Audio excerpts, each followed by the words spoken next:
right, welcome on in, everybody. Welcome back to yet another TapDaddyBeats stream. I hope you guys are having a good Saturday. Man, we got an exciting stream in store for you guys today. I can't wait to show you guys. But yes, welcome on in. Welcome back to yet another Saturday morning cook-up. You guys know the deal for today. We're going to be making some beats. But with a little bit of a twist, too. Oh, man. But let's get some coffee in us. Let's, wake up, get energized, get stoked. All right. But yeah, before we get into it real quick, we're listening to Not All Heroes Wear Capes off of the new album, The Low Key Plan. If you haven't checked it out yet, what are you doing, my guy? Go check it out. It's my new album. I'm so happy. I'm so happy it's out. But yes, outside of YouTube, this is who I am. I'm TapDaddy on all platforms. And that's where you can find my music. Yeah, good stuff. I'll drop a little link here for anybody that might be trying to find the music. But I think aside from that, we should just dive in with some beat making. All right. Now, let me put the kibosh on that, and let's dive in to Ableton Live. Now, before we really dive into this project, we got, as you guys might see from the title, we got kind of a fun thing that we're going to do today. So I was sent this wonderful TempoKey K25. The company Synido reached out to me, asked if they could send me this in exchange for a fair review of this MIDI device, and I was stoked. I was like, hell yeah, why not? Why not? That sounds like fun.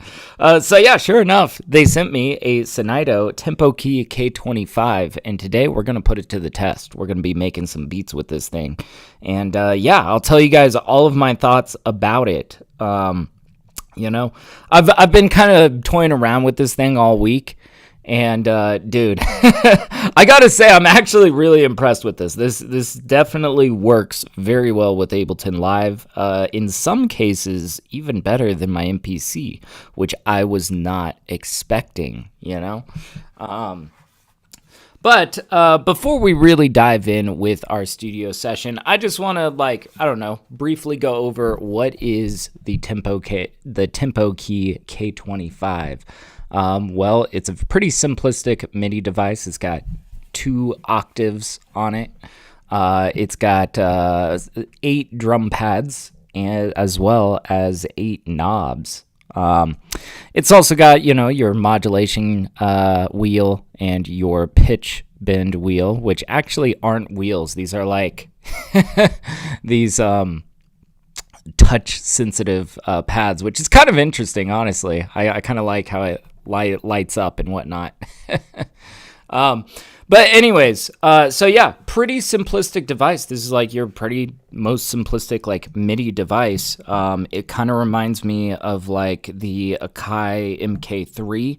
I've been noticing a lot of devices like this that are just very simplistic and have all of your bread and butter for what you might need for a MIDI device. I've been seeing like almost every company has been making one of these.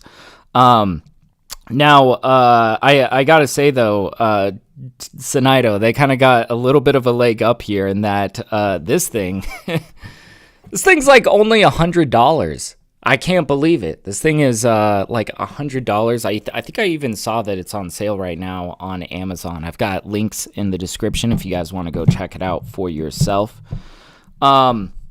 But yeah, I guess just like, before we really dive into it, before we really put it to the test, I think that this is actually a pretty slick device for only $100. Quite a bargain. Like, good God.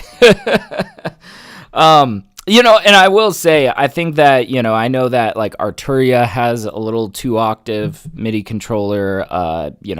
Native Instruments has their own. Akai, of course, I think kind of started the trend with their MK series. I guess the biggest difference between this and all of those other devices is that, a lot of those other companies are also including like a ton of software with it. Like I'm pretty sure Arturia is including like, a couple of plugins and whatnot. I believe Akai includes like the MPC DAW. This does not come with like software or anything, but with that said, I think that the price kind of justifies it. Like it's $100, right? Like I think from what I was like looking into, a lot of those other devices that come with a lot of software and all that is maybe more in the 200 plus range. This thing is just only $100. So, and damn, this thing really gets the job done. So right off the bat, I would recommend this for like if you are a beginner trying to get your hands on a MIDI device on like the smallest budget possible. I think that you'll be very happily, very pleasantly surprised by this thing. And, I think that this really makes sense for especially a beginner, just in that it has 8 drum pads. It's got 2 octaves of MIDI. It's got plenty of MIDI mappable knobs. It's got all of your bread and butter that you would need. This essentially covers everything that I use between my MPC and my Complete Control MIDI keyboard, But yeah, and even aside from that, even if you are an experienced producer, if you're looking for a good travel MIDI, I know I was looking for a good travel MIDI device, and I think I just found it. I think this is what I'm going to be taking with me everywhere, But I'll give you guys more of an in-depth, my thoughts and all of that on this. There are a few criticisms that I have about it, but, pretty minor stuff. There is some stuff in here, though, that, like, kind of blew my mind about how intuitive it was with Ableton, and I'll show you guys that. What's up, Shadow? How you doing, man? Yeah, he's like, man, $99 here. The cheapest offer I found was, like, $120 to $130. Oh, really? Gotcha. Yeah, you guys will have to check it out. I feel like I've been seeing on Amazon, there's been like I think some deals on this thing. The price that I see is like $100. Yeah, like $99. And I've got both like the Amazon links in the description and their website listed below. But yeah, quite a bargain, honestly. Anyways, the plan for today is we are going to make some beats on this thing, and I'll let you guys know my thoughts on this. So should be good. Is the $99 with tax or without? I believe without. That's how it's. I don't know how you guys do things over in Germany, but for us, we don't usually list with tax prices. So here, I'll even pull it up just to show you guys. Let me see if I can get to my description. I've got to actually pull up my stream.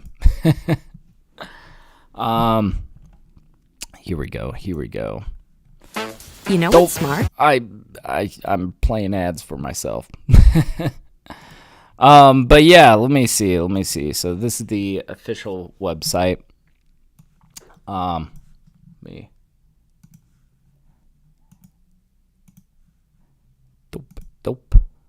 Dope. Okay, so yeah, this is looks like it's on sale right now for like $90. This is what we're looking at. Yeah, it even comes with this like nifty little carrying case, which I think is pretty cool. So yeah, it comes in like purple and black. They sent me the purple, and I'm quite vibing with that. But yeah, there's also like Amazon links if you prefer to grab it with Amazon. But yeah, pretty good stuff, man. Pretty good stuff. Let's dive into it and let's actually make some beats. Let's make some beats with this thing. All right, so I've got an Ableton Live project open here.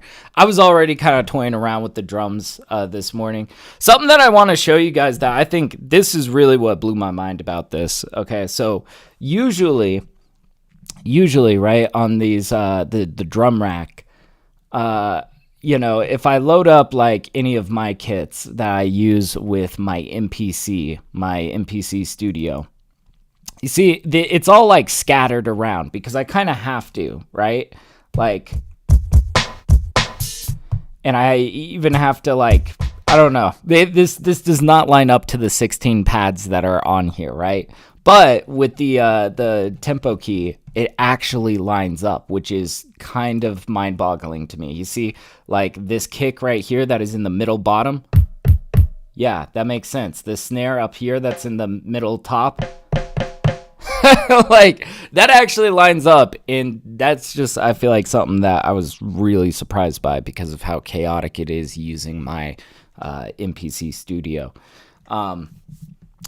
It's also that way with the sampler with Ableton Simpler. Like these pads actually line up with the slices that you're going to be using. So anyways, that kind of blew my mind just in how intuitive it is. But let's go ahead and start making a beat here.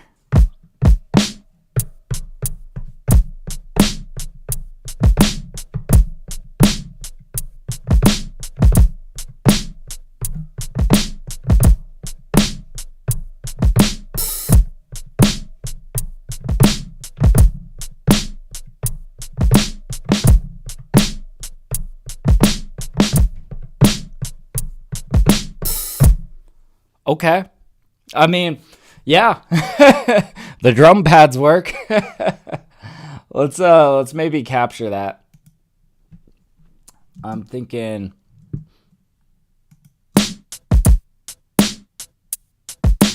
oh shit, it was playing.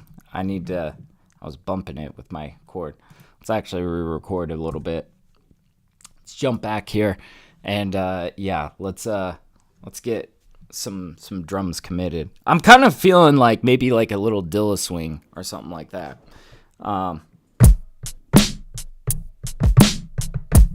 Yeah.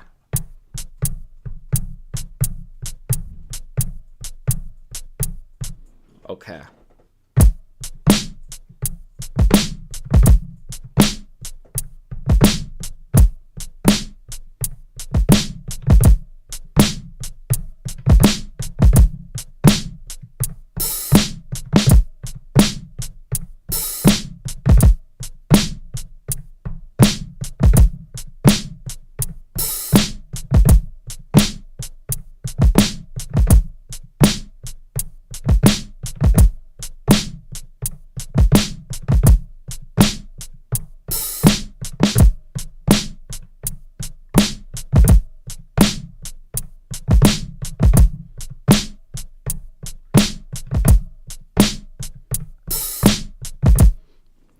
Something like that. I don't know. I was just kind of riffing, just kind of going on it. We'll see.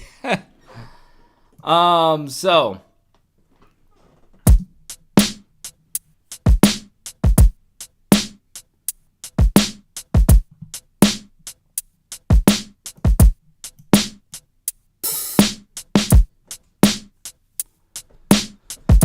I think this is going to crunch up pretty nicely.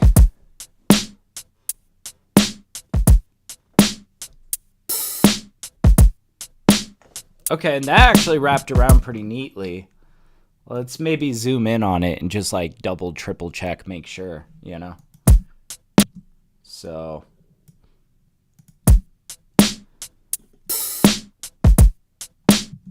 See, I feel like maybe this kit could come in a little bit closer. Let's also just look at how tight that first one looks tight.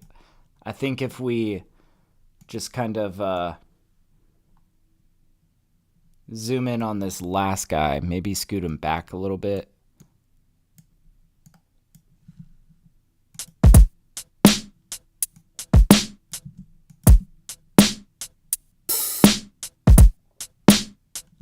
It's a little bit. Now I have noticed I like some of these, these pads, sometimes I feel like I'm kind of missing a hit. See, I kind of did it there. Like you do have to apply a little bit of force. Now, I am kind of curious if there might be a way to customize the how touch sensitive, these pads are. I noticed that, if I am to have like any critique about this, I feel like, the sensitivity of these pads, sometimes I kind of miss because I'm like playing kind of lightly.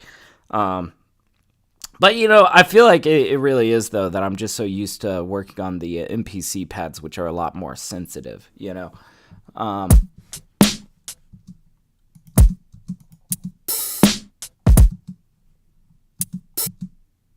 let's maybe bring this back a little bit more. Okay, hell yeah.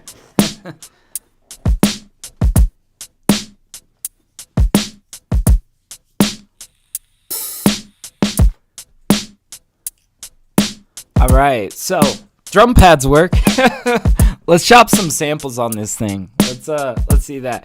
And this is honestly what kind of blew me away the most was how these pads up here actually correspond to the slices that you have in Simpler. I don't know why the hell Akai doesn't do that with their MPC line, man.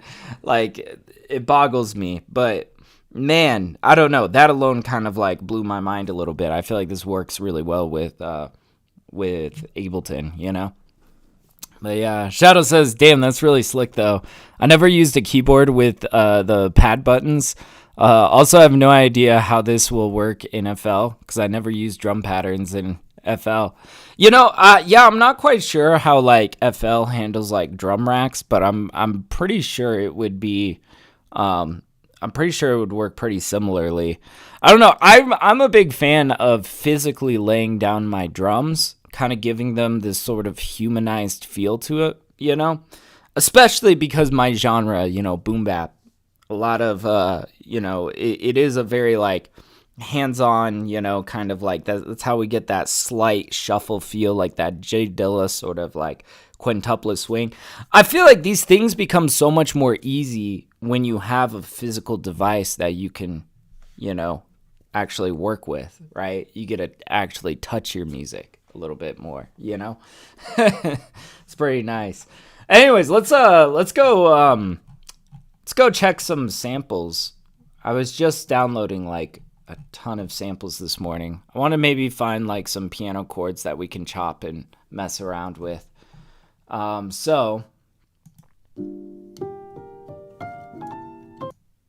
is that the I think that's the preview. Yeah, volume. One of you guys showed me last time. Let me turn that preview volume up.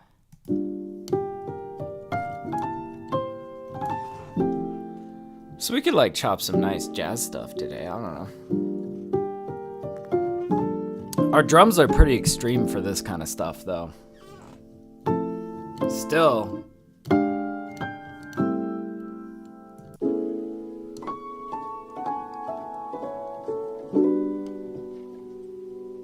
Oh, wait. Bum, bum, bum. Okay. So, like, that little walk down, if we chop these into slices and play at a little bit of a higher BPM, which we are at a little bit of a higher BPM than 120 technically, those straight eighth notes will become swung eighth notes, and it'll sound kind of interesting. I kind of want to mess around with this, so let's just drag this into Simpler.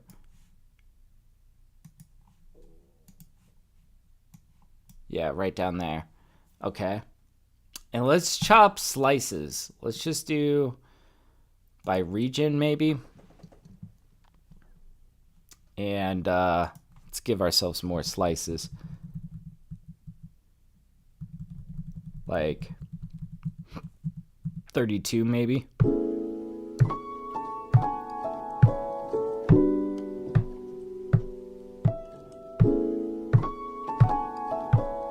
See, that's what I mean by we turn these straight eighth notes into swung eighth notes.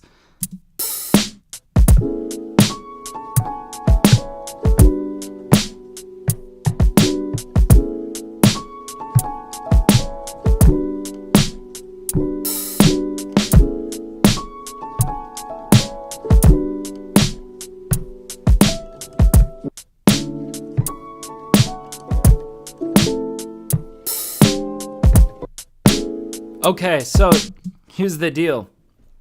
It's got 8 pads on it, right? You can just press this pad bank button and it switches over to the next 8 pads, right? So we'll see if I can time this right. You see, this is where it's like, we'll see if this actually works on the fly, but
oh, dude, this is beautiful. Oh, man, this is working like a dream. Oh, yeah. You see, I love being able to use the pads with Simpler. I'm not going to lie, guys. For the longest time, I've been chopping on my piano keys. You know why? Because my stupid MPC doesn't line up with the slices in Simpler. I prefer using Simpler to chop slices in Ableton Live. But for some dumb reason, you know, these 16 pads on my MPC are not chronological in how it shows as a MIDI device in Ableton Live.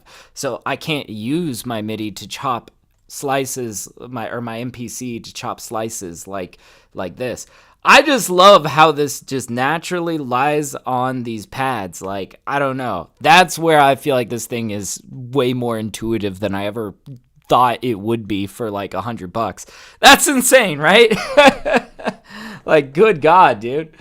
Let's bring this back. Let's see. Oh, this is so lovely.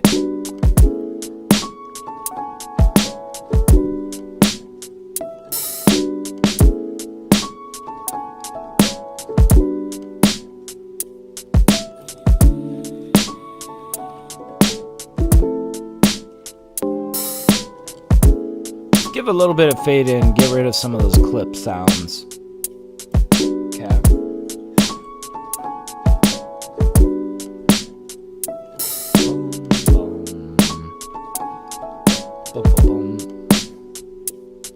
Now, I feel like we want to choose our bass. And I'm kind of thinking really one of 3 things. I'm thinking we could come in with just like a regular bass guitar. Could sound slick, get a little funky on it. Maybe we kind of go a little bit more Dilla-esque and we bring in a sub bass and we get kind of blippy, you know? Or something that might fit with the jazz theme is if we come in with an upright bass, something very smooth and, you know, high fidelity.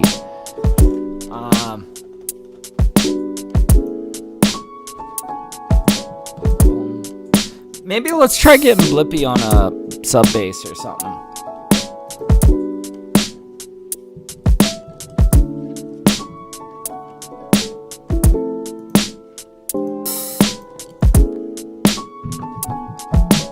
Okay, so let's bring this down a few octaves.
Okay, I want to find my root notes.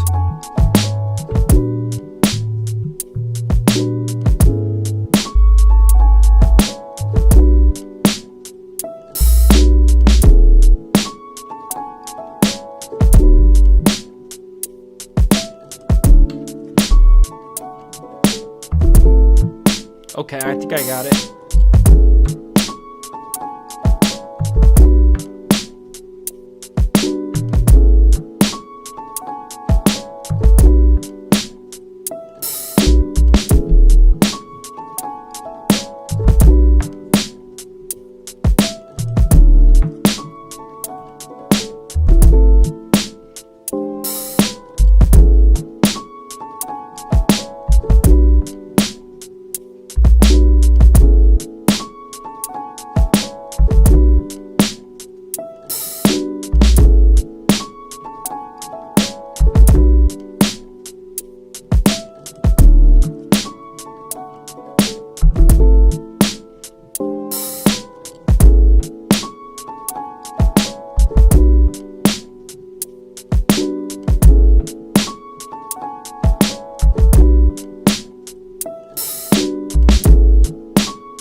Yes. Oh, man. This is going to turn into such a lovely beat, I can tell. Damn, guys. I kind of like that it's all in one thing. I don't know. I feel like sometimes I'm all spread out over, like, you know, over here on my MPC and on my complete control. There is something kind of satisfying about having just something, like, kind of smaller like this, you know? I don't know. I think I'm going to be taking this thing everywhere, honestly. Anytime I have to leave town, I'm going to be throwing this thing in a backpack. That's going to be nice. Whew.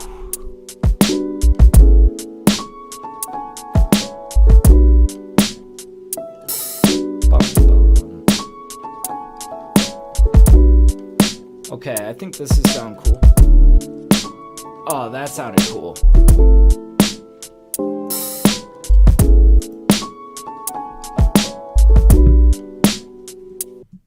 Okay, I'm really enjoying these little blip moments, like...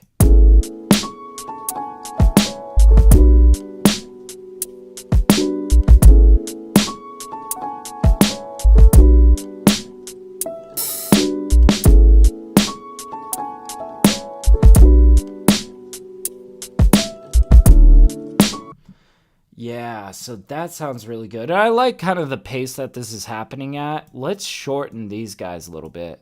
Make them a little bit more blippy. Yeah. Oh. This is kind of feeling very Dilla-esque. Just like with how, like, I feel like it's a couple things. We got that quintuplet swing going on our drums, that boom, chka, boom, chka, you know?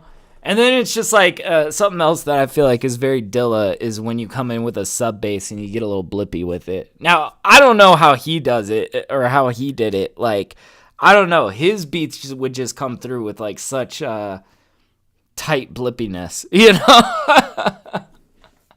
But I don't know. It inspires me. I think it's great. All right, let's go mess around with some instruments, man. Let's throw down a MIDI here, and let's pull out. What do I want to pull out here? Maybe something from Purity.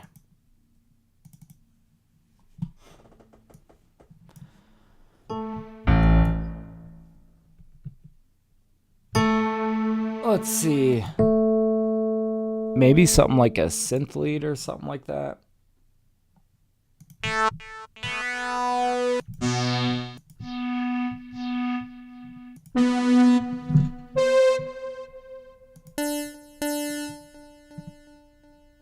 Gosh. There's one that I've used in the past that is just like really good. So I'm noticing every once in a while, so I've got this set at octave 0, but you'll see as I'm like switching through here, sometimes it jumps down an octave, and I'm not quite sure what that's about, but...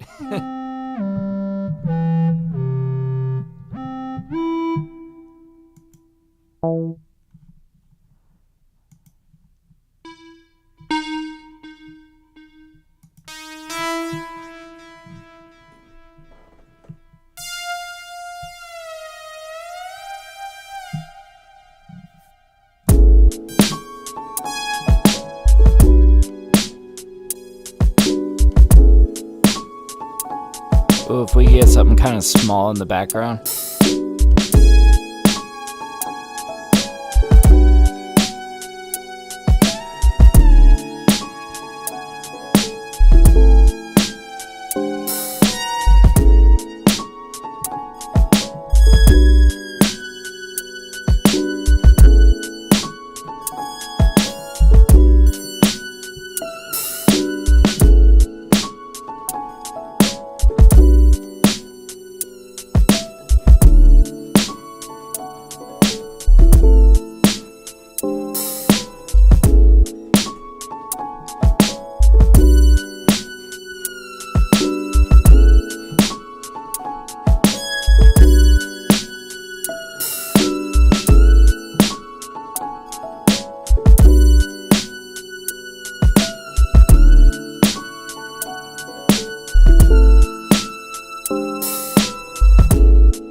Okay.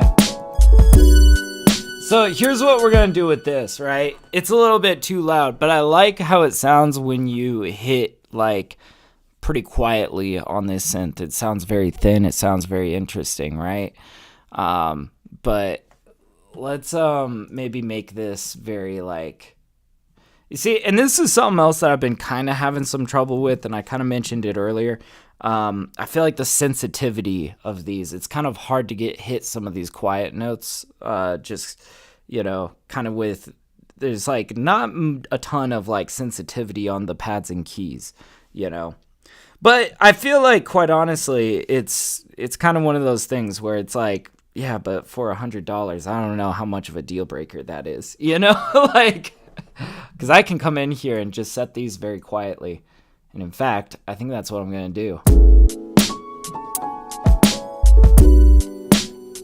See, that's basically kind of where I want to be at.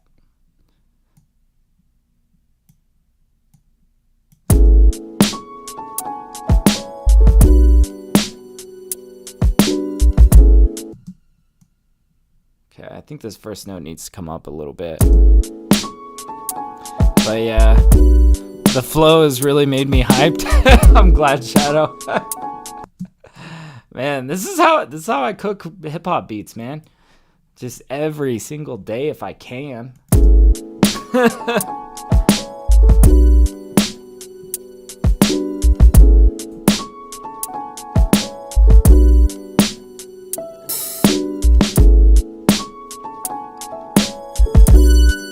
Okay, so obviously way too loud here, but that note right there was close.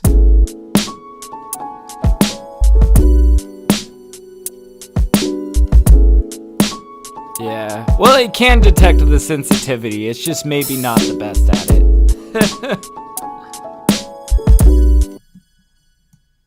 Okay, we'll bring this down a little bit.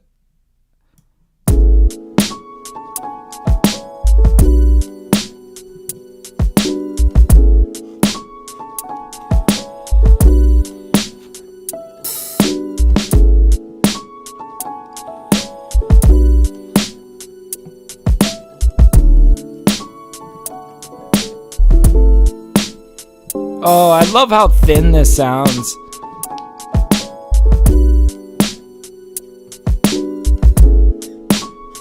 That's good.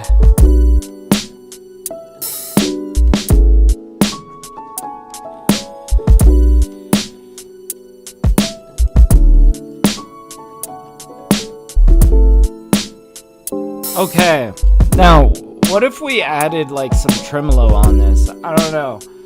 I think that there's even this Sound Toys plugin that really helps, you know, with like tremolo effects.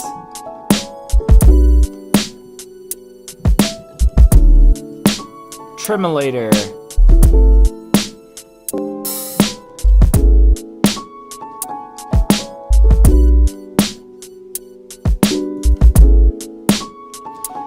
They have a Dan Electro? What is this? Okay, that's weird to me. Sorry that I have not used this Tremolator plugin too much. It's just interesting that there's a Dan Electro preset for this. Dan Electro, that's a brand of guitar, a very rare brand of guitar that I actually own a Dan Electro guitar, which is a conversation for another day. You know, what's up, Maddie Matteo? How you doing, man? It's good to see you. He says, what are the specs you are running on your computer? Oh, I have no idea. I'm on my wife's MacBook. It's got an M2 chip on it. Yeah, so it's a MacBook with an M2 chip. If that helps narrow it down.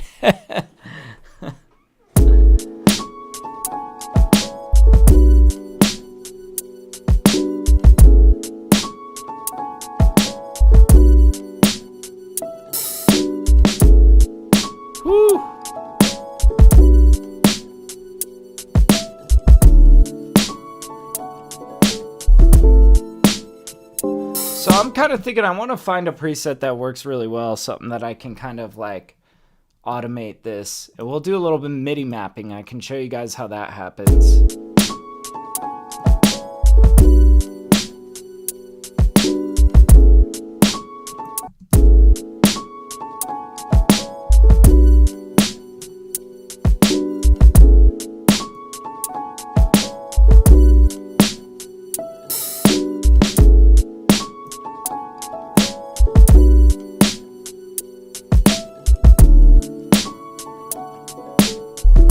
Or actually, maybe instead of a tremolator, let's actually bust out Echo Boy. Sorry, I'm getting indecisive here. Alright. Let's, I want to find one of these that has, like, a timed... Yeah, Echo 1 and Echo 2.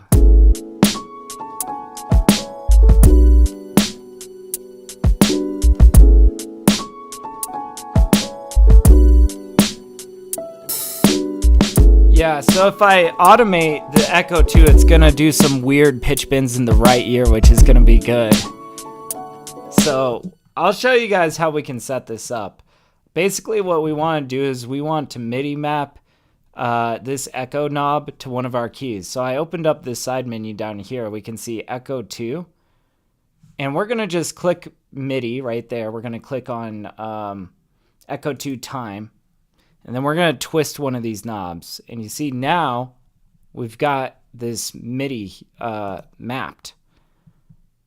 So I'm twisting the knob on this device, on this K25, and it's controlling that Echo 2 knob. Very nice stuff.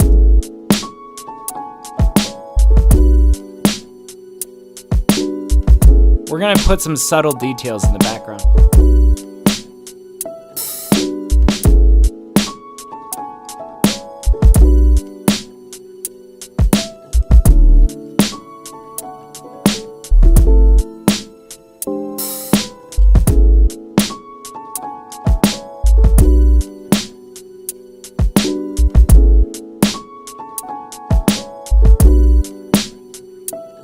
See, it's just kind of causing some bending and stuff in the background, which is going to be good, you know? But yeah, Matty Tio says, honestly, bro, I love your videos where you cook up completely from scratch. Oh, thank you, man. I appreciate that. Love seeing how the song fully comes together. Dude, I love doing these. I'm glad you enjoy these. Hell yeah. But yeah, can you give me a short brief about the Tremolator? I've never used it, so I have no idea how it works. So yeah, we've kind of switched over to the Echo Boy, which is, it's basically an echo box. It creates delays and whatnot. Tremolator, though, it basically has an oscillator on a high shift on a high pass filter. So it's basically what it's emulating is like the tremolo effect that you hear on like organs and vibraphones. So yeah, kind of a simple plugin, quite honestly. But this, on the other hand, Echo Boy, creates some very interesting sort of like, I don't know, it creates some very interesting sort of echoes and delays. And right now we're automating the rate of the echo that's going in our right ear. It's a very subtle echo, but we're kind of trying to create nuance here. Okay, now this kind of brings me to my next point.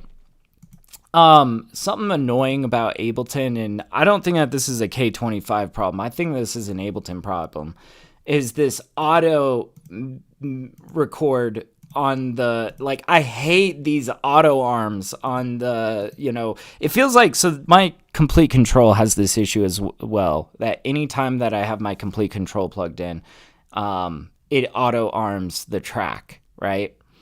That's really annoying when we're trying to record some automation, because we don't want to record over what we've just done, right? It's kind of some bullshit. So what I'm going to do instead is I'm going to click off of it, and we're going to record this way.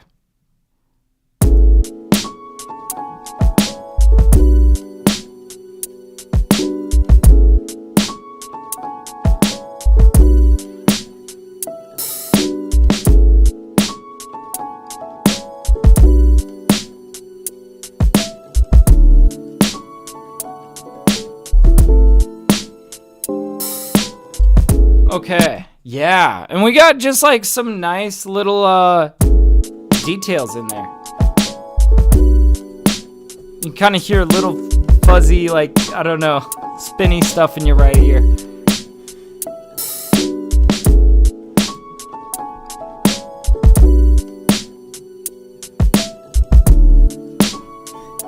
Alright, let's keep this moving along.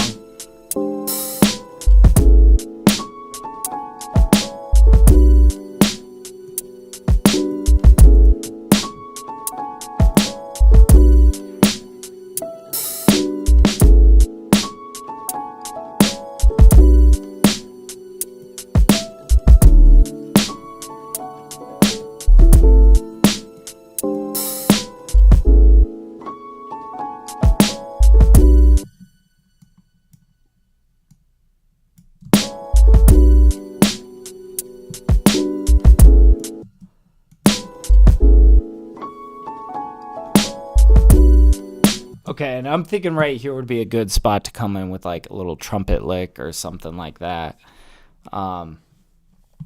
Let's see. Let's jump out to our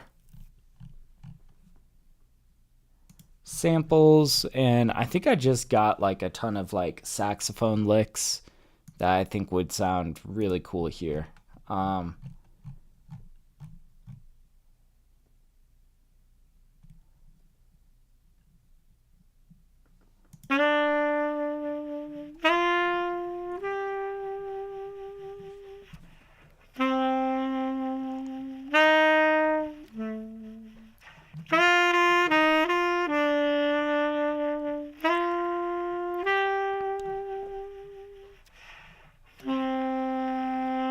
Oh, hell yeah. You're also rocking some Echo Boy? Dude, I love it. This could be simplistic enough to really, like, work in our favorite. Let's mess with this. Let's turn it down. Let's warp it.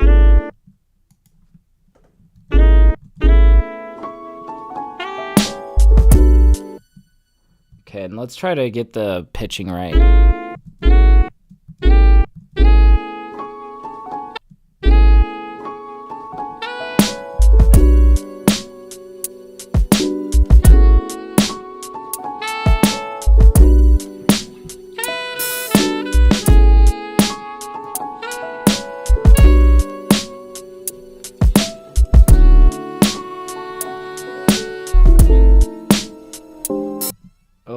was almost right, except for that last note.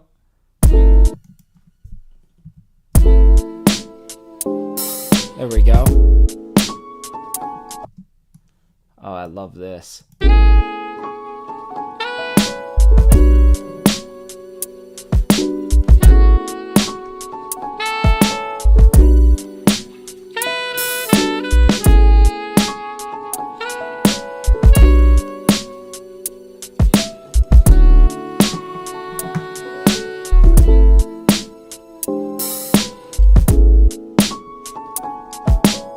Oh man, let's just keep, I'm gonna lock in on this and let's just keep flying with this guy.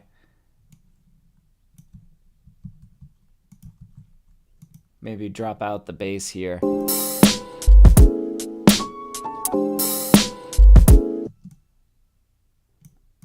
Yeah, and let's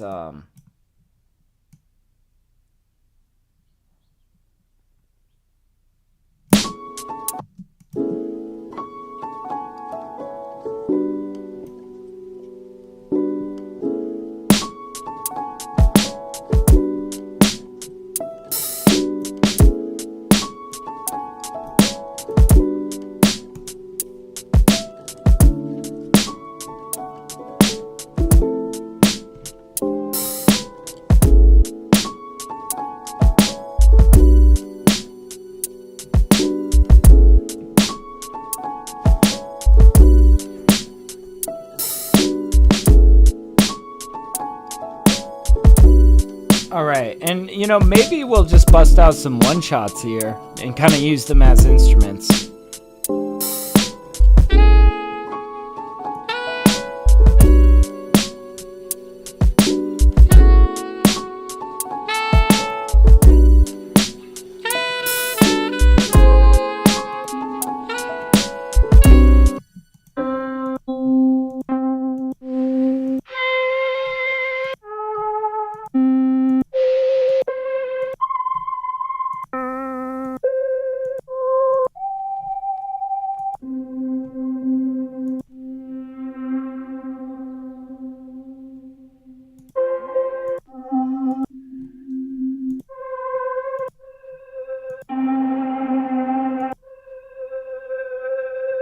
What if we use this like very subtly in the background? Very subtly.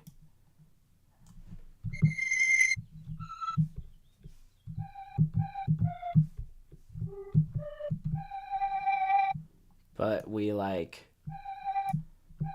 give it a ton of attack.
There we go. Maybe some stuff like that.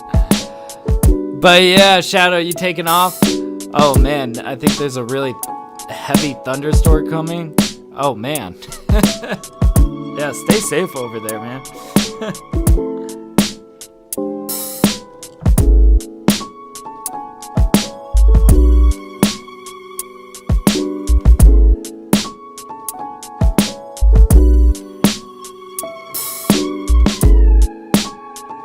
Oh, something like this.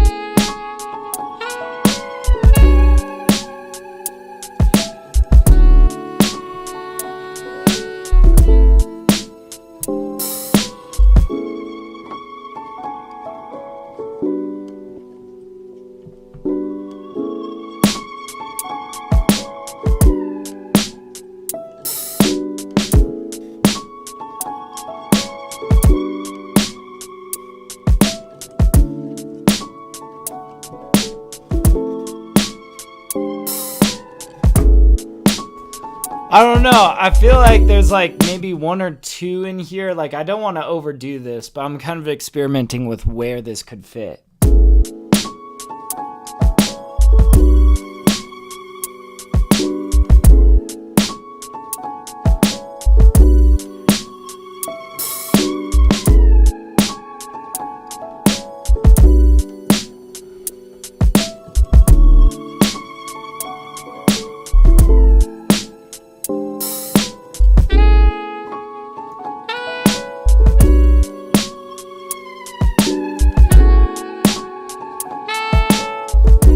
That guy, we'll probably keep that.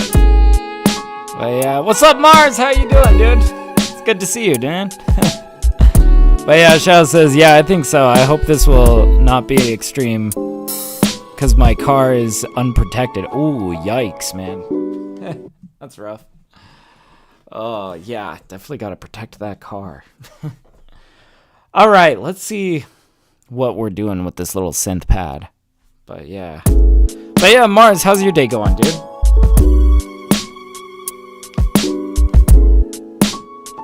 Okay, so I like that little detail.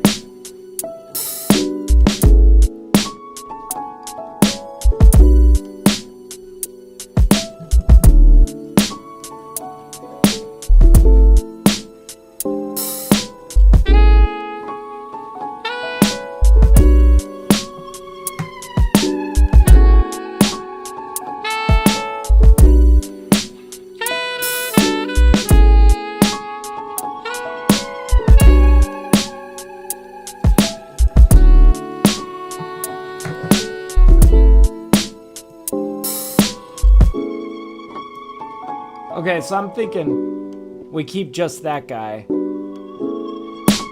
Maybe get rid of the rest of this.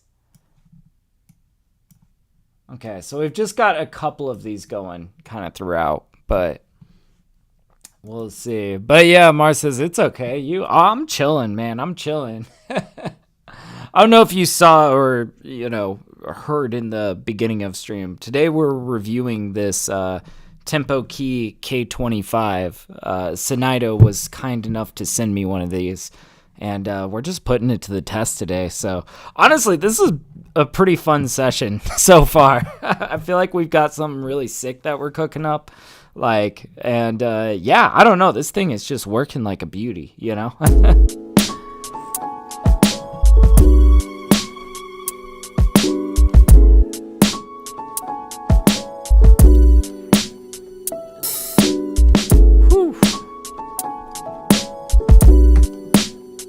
I think we might kind of figure out maybe something to do with B-side over here.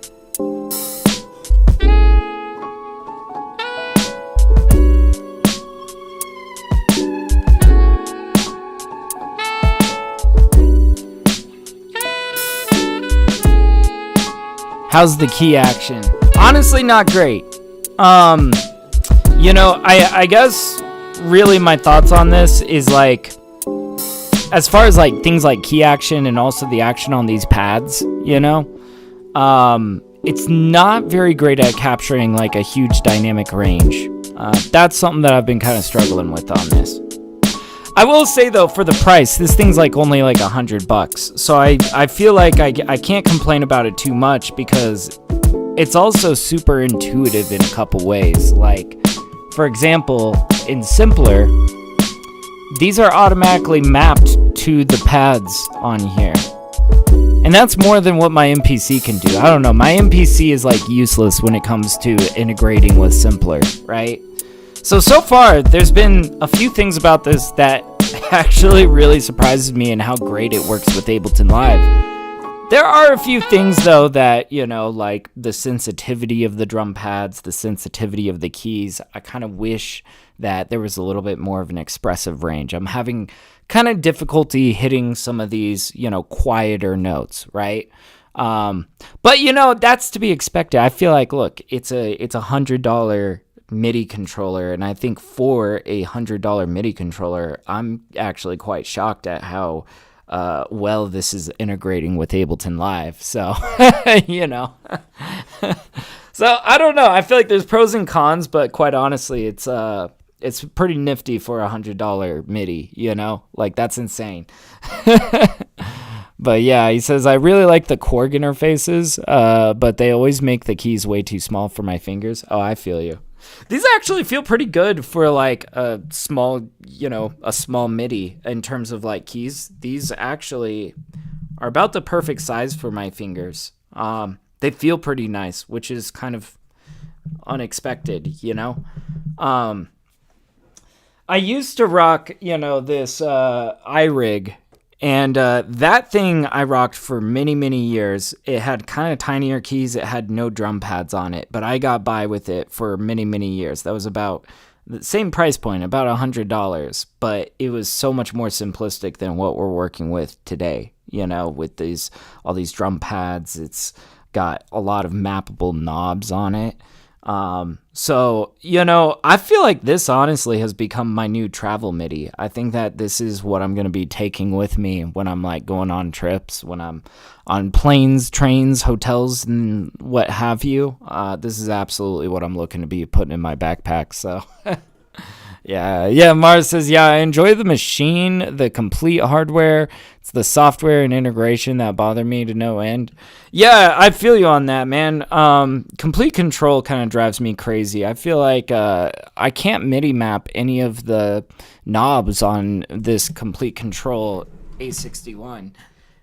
Which just, I don't know, man. It makes it useless to me. Makes it completely useless when companies do crap like that. Like,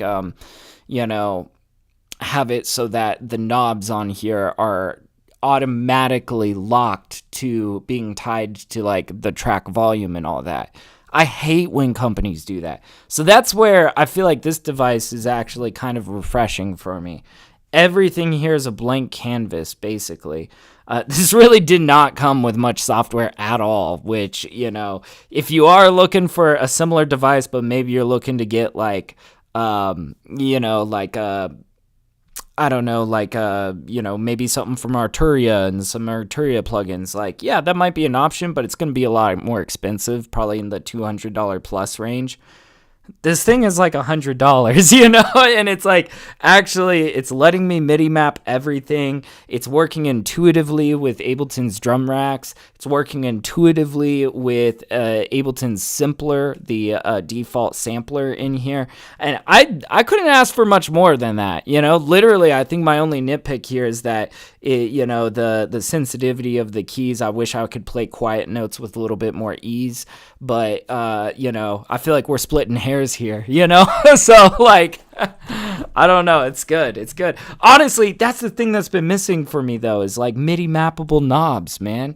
I don't know what all these companies are doing, not allowing me to MIDI map the knobs. Like, what the hell are you thinking, Complete Control? What are you thinking, Native Instruments? I'm looking at you.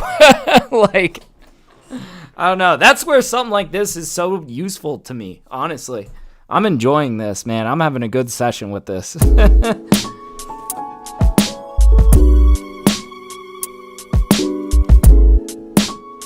Yeah. Absolutely, yeah. All right, let's put in on some finishing details on this track.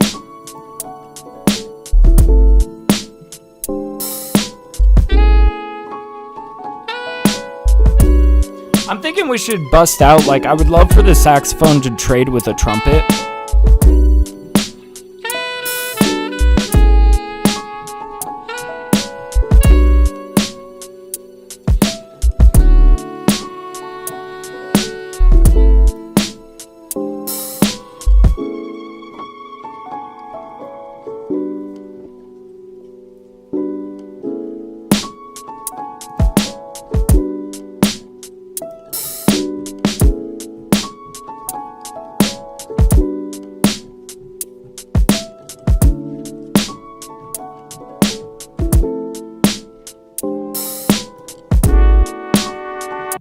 Let's start busting out a bunch of different trumpet.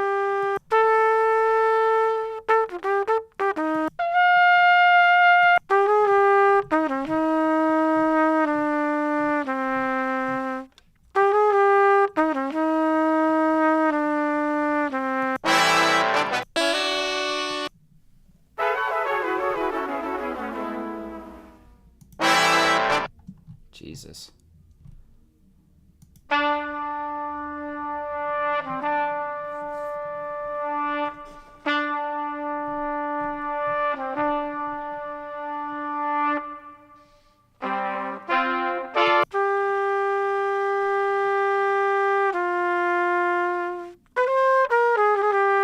I've used this one.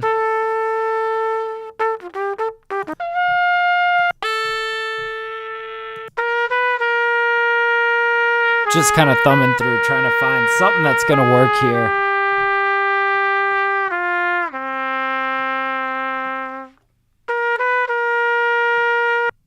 This could be kind of slick. We are kind of in a major key, though.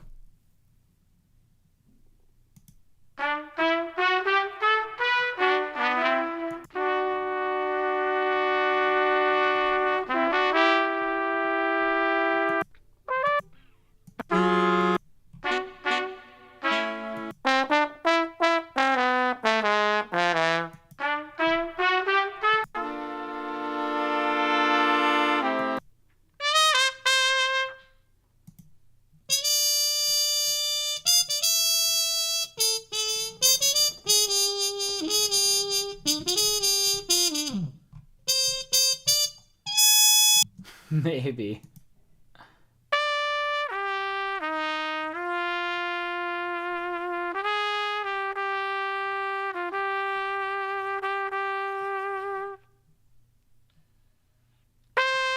Maybe we could hit something like this.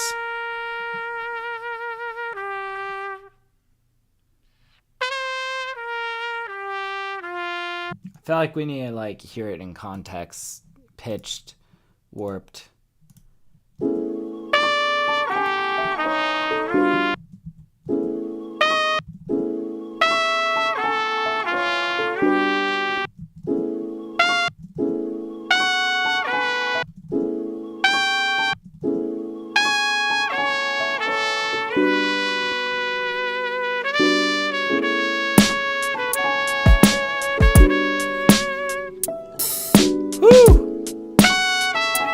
Hawk just flew to your face? What the fuck?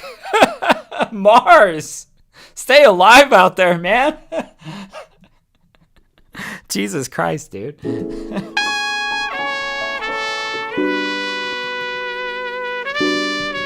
Oh, this is so beautiful.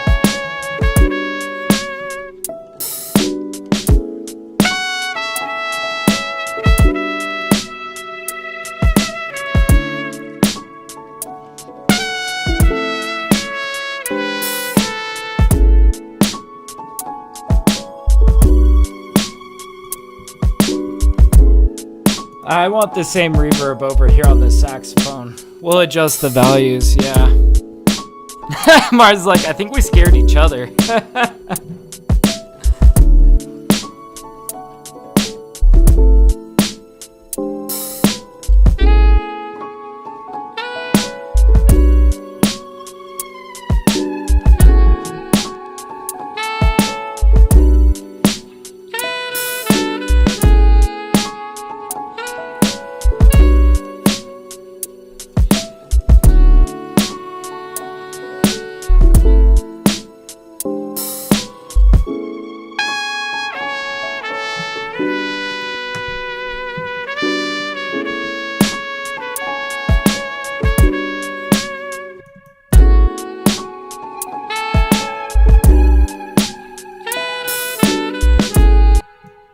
What if we took like a little bit here?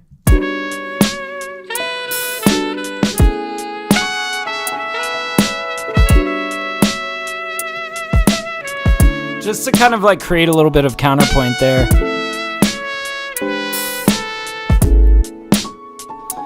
Oh man, Shadow, I hope you survive over there. Jesus. Oh man, stay safe out there, dude. Man, what is going on with chat today? Y'all are getting attacked by like tornadoes and hawks and holy shit. Yikes.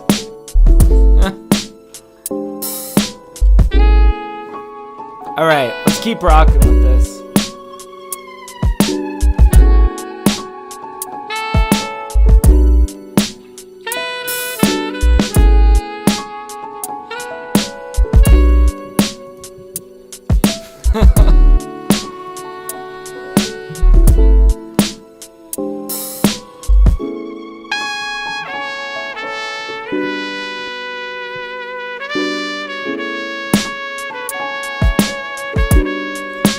Okay, I got a little bit of an idea.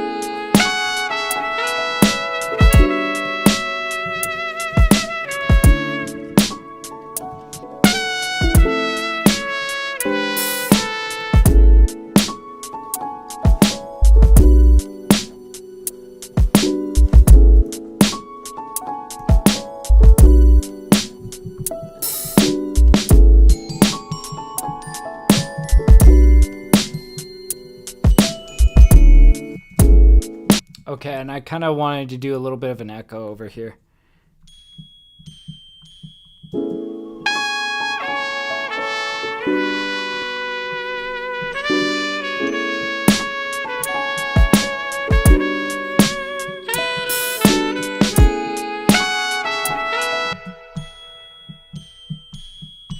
Let's figure out this little line here.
I don't know, guys. Hey, what's up, Aiden? How's it going, dude? Are you trying to renew your permit? Hell yeah, man.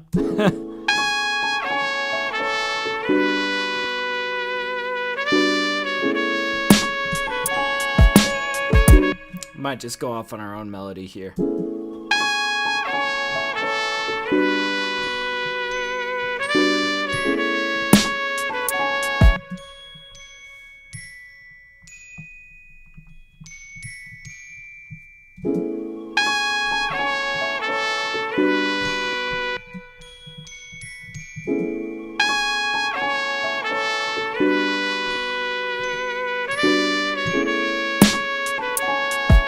There we go.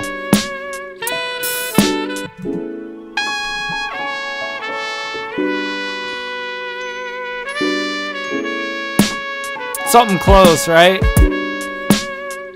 Oh, man.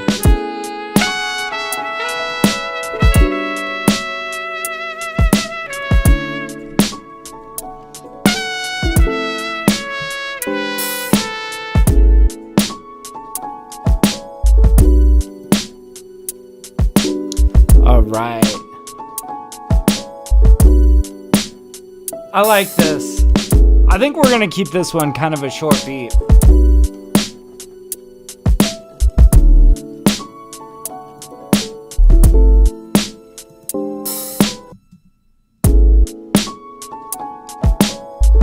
Oh, I want to re-enable that automation.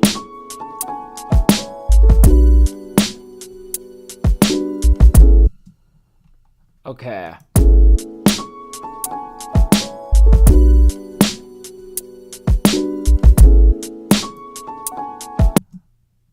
And let's get this guy over here.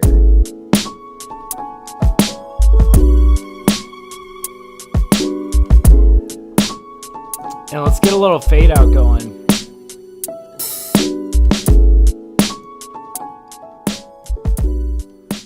And voila, guys. I think we got a beat. Oh, let's go. Hell yeah, man. That was a really slick beat. Jesus. Oh, man. Okay. So, guys, the TempoKey K25, it works. Damn. That's nice. All right, let's save this one. Let's make another one. Let's make another. Here, let me get this all saved, and while we're getting this all saved, I can get all caught up on chat. Let's see. What are we on? Song 985? 85. Let's try that. Boom. But yeah, man, that was a nice beat. But yeah, I see Shadow Eagle saying, yeah, tornadoes are not a big problem here. As you know, we build stone, steel, and cement. There you go, man. Yeah, stay indoors, man. Also, Aiden says, I've officially gotten away with doing it. Oh, yeah, because you went to detention because you went across the street during school. Okay. You got away with it? What a smooth criminal. But yeah, he says, most people get their driver's license before their permit expires, though. Oh, yeah. Yeah, man, it's been a while since I'm going to have to renew my license here soon. Gosh, I haven't had to do that in like 10 years, but it has been about time. Oh, man. But yeah, man. Guys, we got a good beat in my head. I think let's try to see if we can knock out 2 more. I bet we could get 2 more beats done in this session. I want to just keep hammering it away, and quite honestly, with this little thing, like, I feel like everything's in one neat spot, so I feel like I can fly through the beat. That's kind of nice. I don't know. There's something about working with, like, a more simplistic device that, to me, I just feel, it feels kind of freeing, you know? I don't know. It's very nifty. I can do all my work, like, right here. Oh, man. But yeah, again, for anybody that's maybe just joining us, today we're reviewing the TempoKey K25 from Synido. They were kind enough to send me one of these. They sent me one of these guys in exchange for an honest review. They were just wondering if I would use it and review it on my channel. I was like, of course, happy to. Especially, like, man, I'm actually quite pleased with this little thing. But yeah, just overall impressions. I told you guys I would get a little bit more into it, and I've kind of been yapping about this the entire time we've been cooking. But just a little overview review. Yeah, I want to show you guys the device first of all. It's got 8 drum pads on it, 2 octaves of MIDI keys. It's got 8 MIDI mappable knobs over here, and a lot of other fun stuff. Instead of having wheels, it's got, this little touch sensitive modulation wheel and pitch bend wheel, which I think is kind of fun. And yeah, basically, I'm sure this looks similar to a lot of devices that you guys may have seen. It kind of reminds me of like the Akai MK3. It reminds me of like, I think Native Instruments has one called like the Launch Pad or something like that. Don't quote me. I think even like Arturia has one. Now, I think like the big difference between this guy and a lot of those other devices is really the price. Okay, this thing's like $100. That is kind of a steal for what this is. I feel like, a lot of these other devices that you're going to see like this are probably going to be about $200 plus. Now, I think that there's good reason for that. I think that a lot of the other devices that you're going to be looking at for, about $200 plus, probably come with a lot of software and stuff. Like if you're buying something from Arturia that looks like this, probably comes with Arturia plugins. If you're buying something from Native Instruments that looks like this, probably comes with Native Instruments plugins. This doesn't really come with any software, okay? This is what you're buying is what you get. This is a MIDI controller. But I mean, it really ticks all the boxes, quite honestly. I feel like this has everything that you would need to like actually make some beats, You've got your drum pads covered. You got your MIDI keys covered. You got MIDI mappable knobs. You got everything that you're going to need to make beats, right? So I guess, my only real critique of this so far is, the sensitivity is kind of hit or miss. I feel like it's kind of hard to play quieter notes on here. But so far, that's kind of my only real big critique of this device. I feel like for $100, it kind of feels like splitting hairs, right? Like, no, I think this is a mighty fine device for $100. Like, goddamn.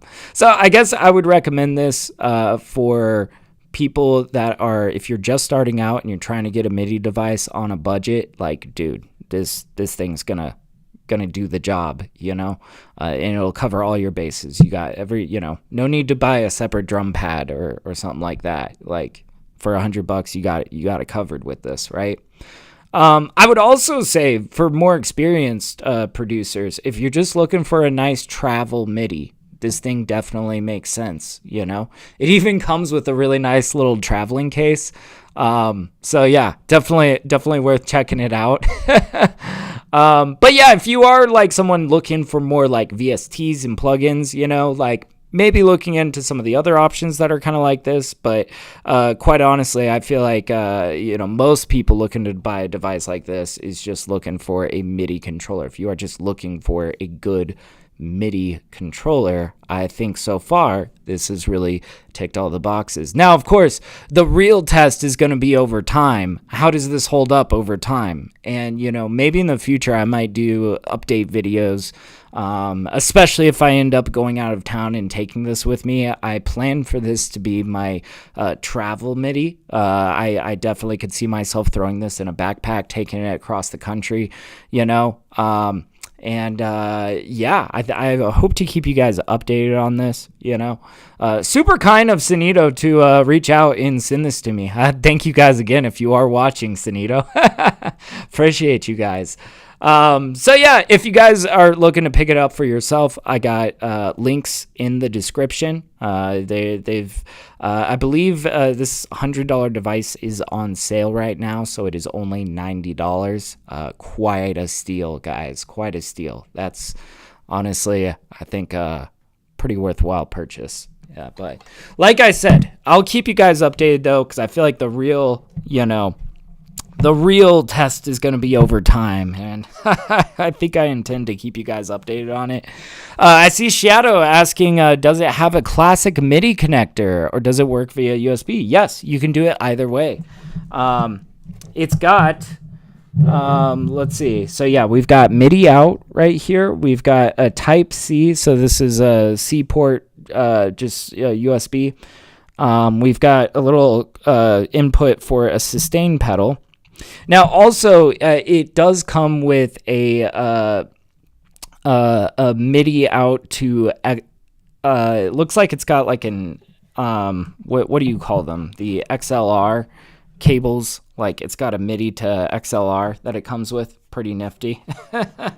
So yeah, quite honestly, you could use this in a lot of different ways. So yeah, whether you're using MIDI out or just connecting it via USB to your computer. It definitely works pretty nice. But anyways, should we make another beat with this? I think we should,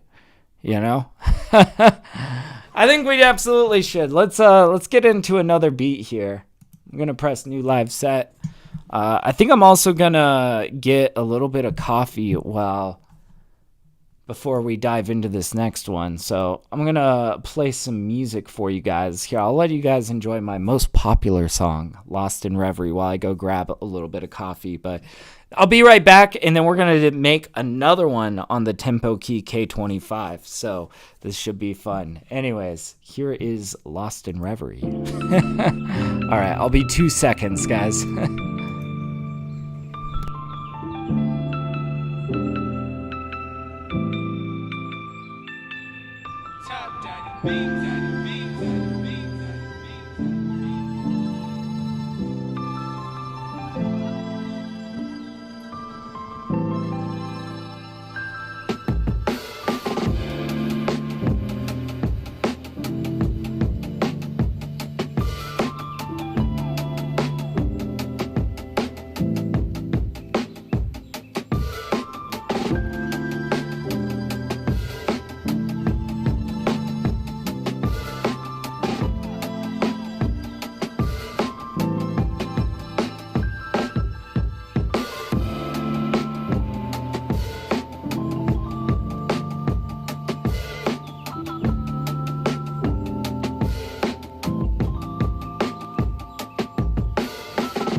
All right.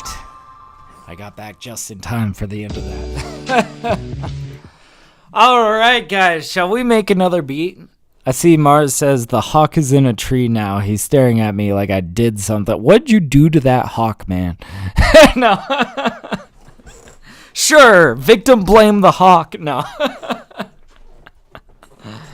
Mars, you better stay safe out there, man. Those hawks are coming for you, dude. All right. Let's get in with a brand new Ableton Live project. Let's make another one. And again, we're using the TempoKey K25 today. Let's see what else we can do with it. All right. So yeah, let's see what we can do. Let's dive in with some drums and kind of go from there. Now let's see. I want to maybe sift through my drum racks. These are all mapped to like my MPC, so I'm gonna have to do some rearranging. But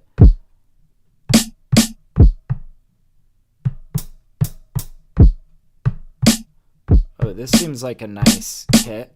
Okay, so really cool thing that I'm liking about this over my MPC again is that how these pads are laid out here actually corresponds to how, this is laid out in an Ableton drum rack. So to get this set up right, I just need to like scoot these to where I want them. I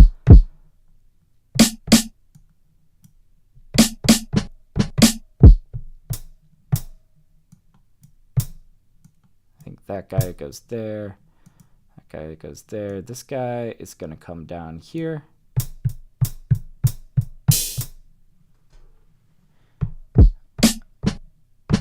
And then I might move this extra snare down here.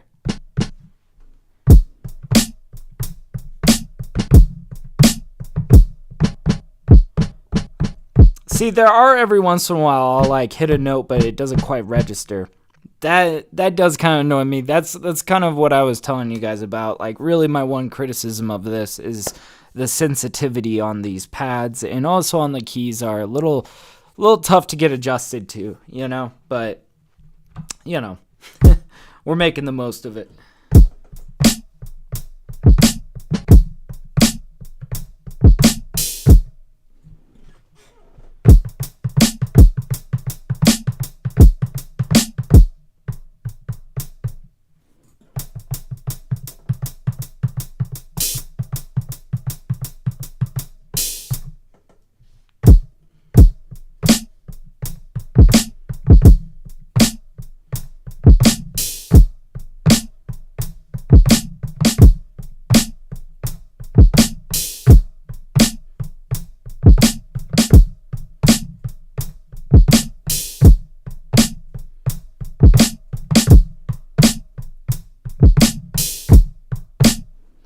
So like maybe if we capture some of that, and I'm thinking we could come in with a little bit of additional like snare work.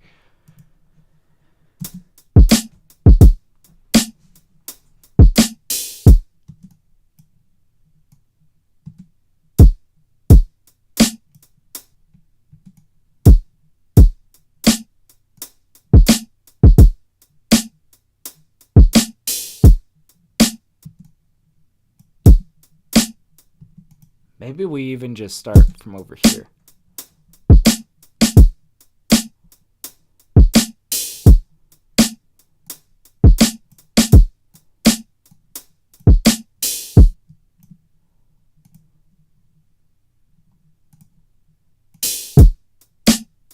And there was a little bit of overlap there. Get rid of that guy.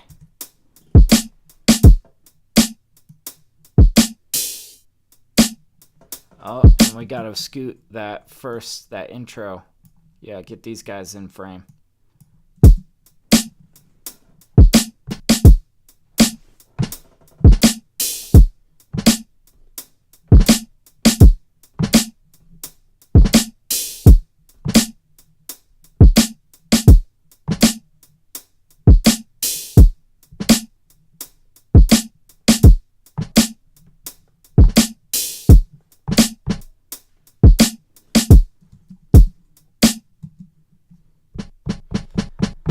And let's see, where do we want to set these in? Let's just kind of dress these in wherever we feel like, basically.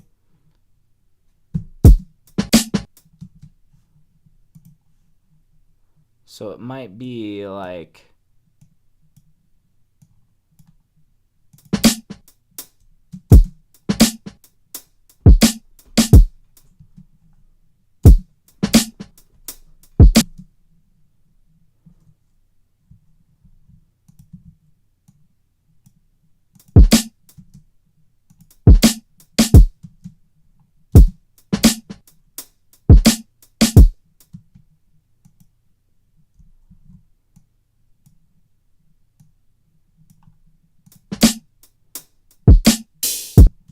Yeah, something like this.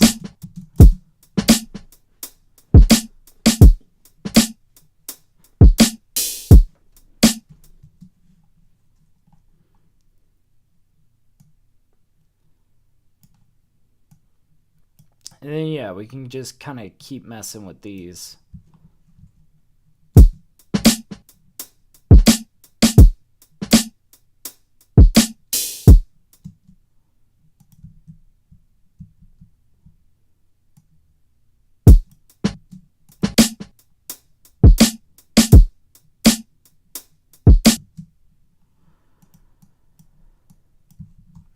Just kind of creating snare nuance wherever I can.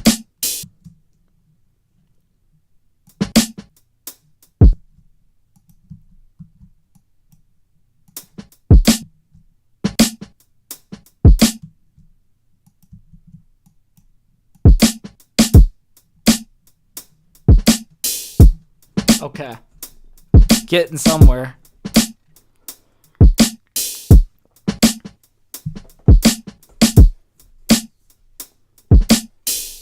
Whoo, yeah, okay.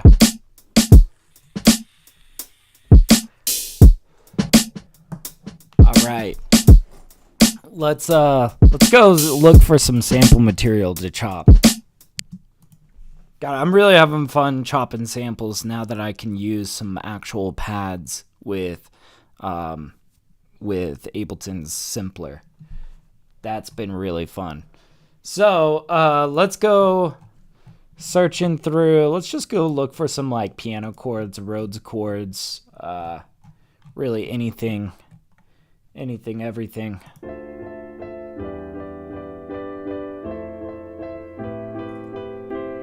Oh shit, that could be fun.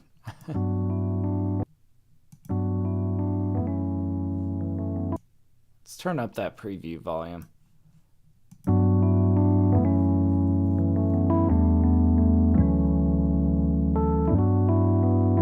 That's kind of nice.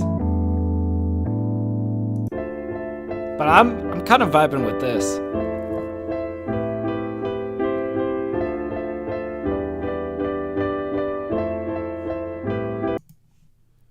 So like, let's see if we were to pull this down here.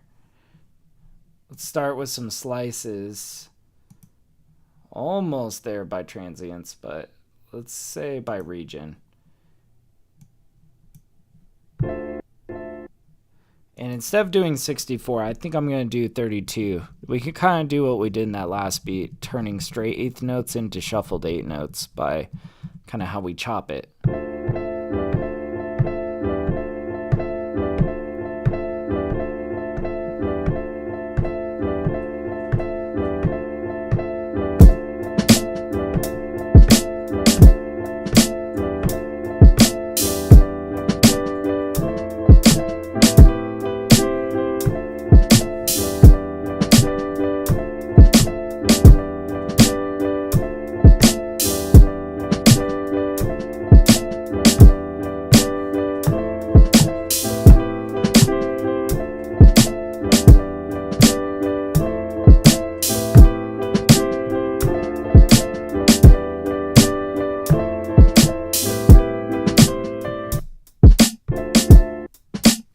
Now I'm curious. See, I can switch pretty easily between the first 8 slices and the second 8 slices by pressing this pad bank button.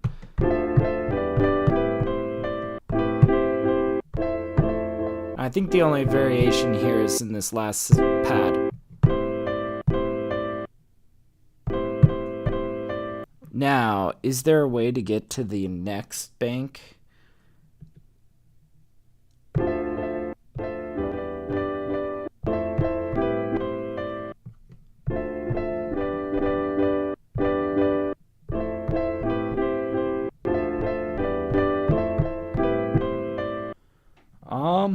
I'm not quite sure.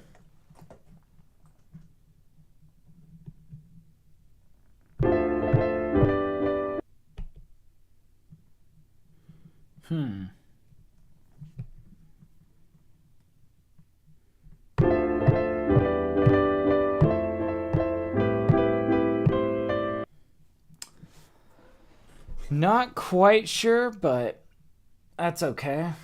Because quite honestly, if we wanted to see what was in the next slices over here, we could just do this and make it 16.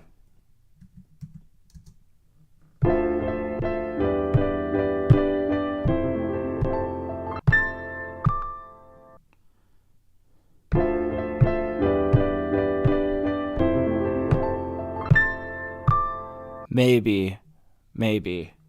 We'll see. What's up, Tom? How you doing, dude?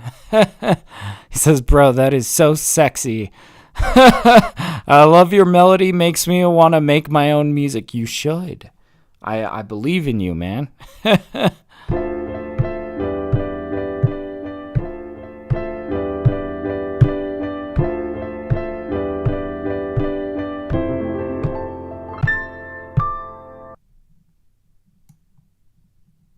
Yeah, let's get let's get a little bit of fade in on here.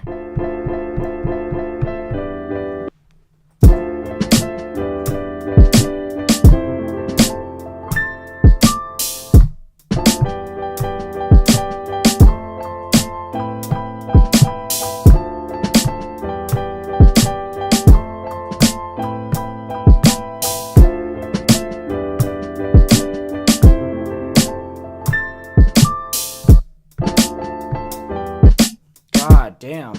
Okay. So, I'm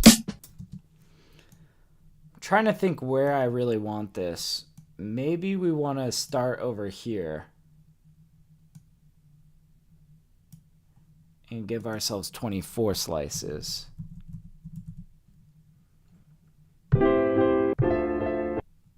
Oh, this is actually where I want to start.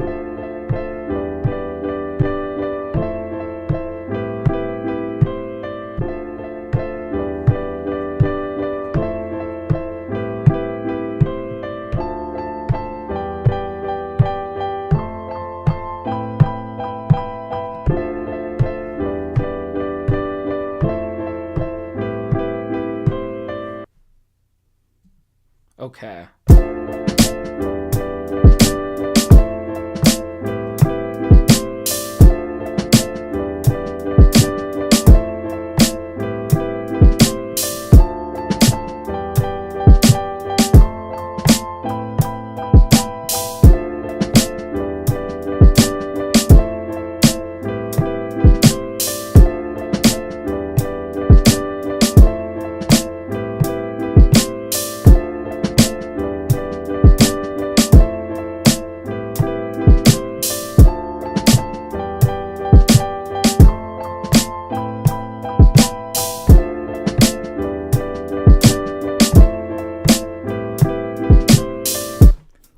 Yes. Okay. Yeah, let's rock with that. Let's do that. All right. Damn, we're getting some good stuff. We're getting some good stuff in here.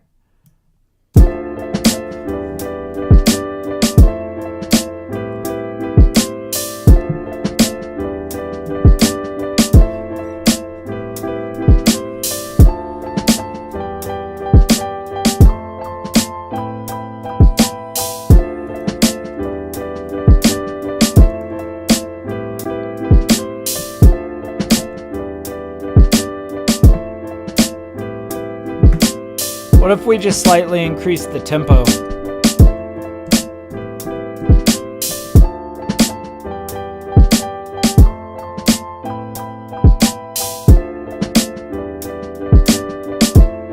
I kind of liked it better at 84.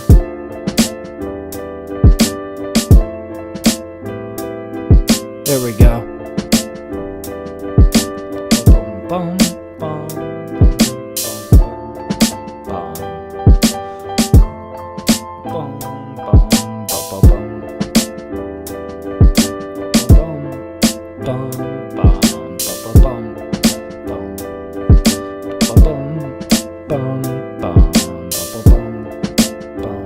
yeah, let's get a bass line in here.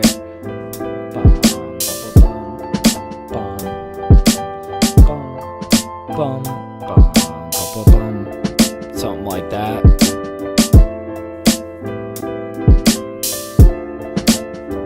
Let's get deluxe lo-fi bass guitar, is I think what I'm thinking.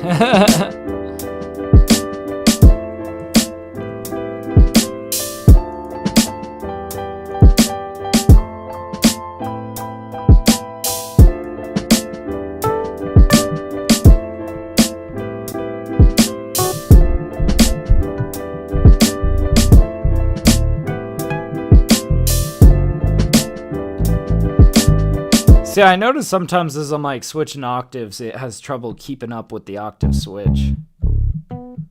See, like right there, it just like played a high note for some reason.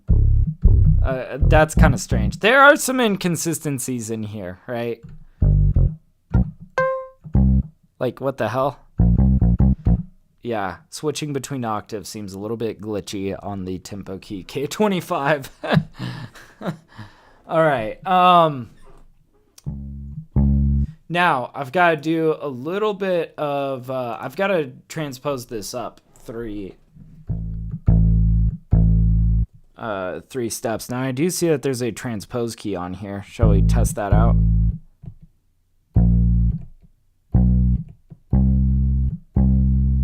Oh, that's actually really useful. I no longer have to pull out my MIDI, you know, effect of pitch to transpose things. That's actually really convenient. So.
No, I think I got it. I was just vibing. Oh, that is feeling good.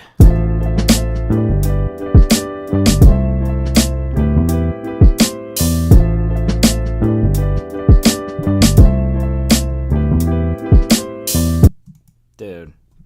Oh, I'm having fun with this one.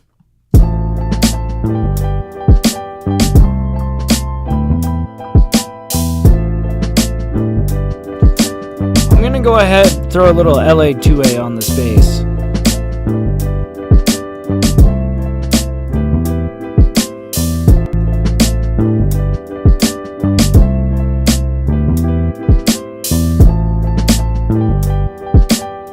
Oh, that's already sounding nice and full.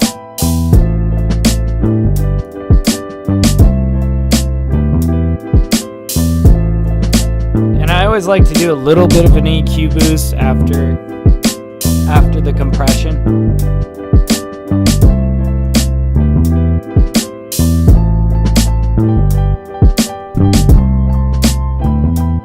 Hell yeah. Thank you, Mars.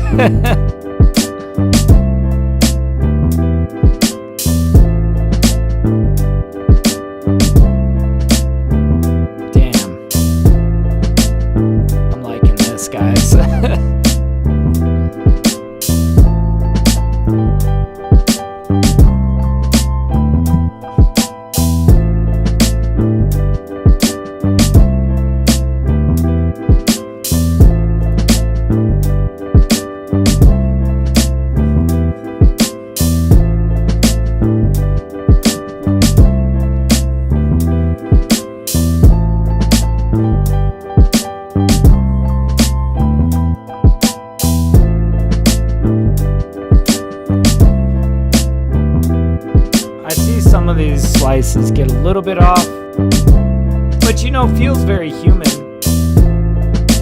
Gets a little sloppy though.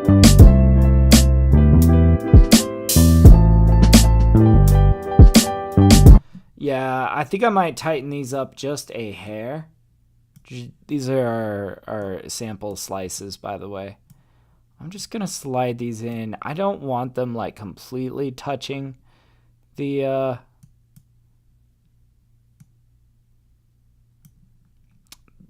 front of the note, but like close to it, a little bit closer than it is. Yeah,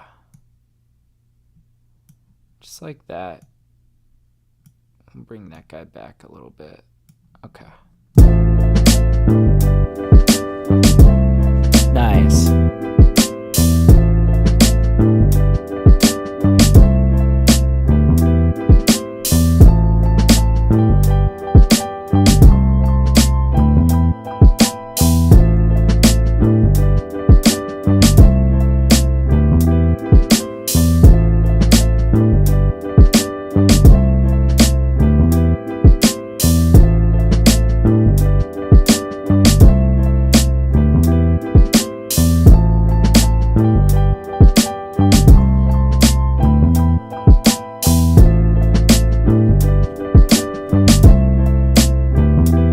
Alright, I think I want a really soulful like sax lick in here or something.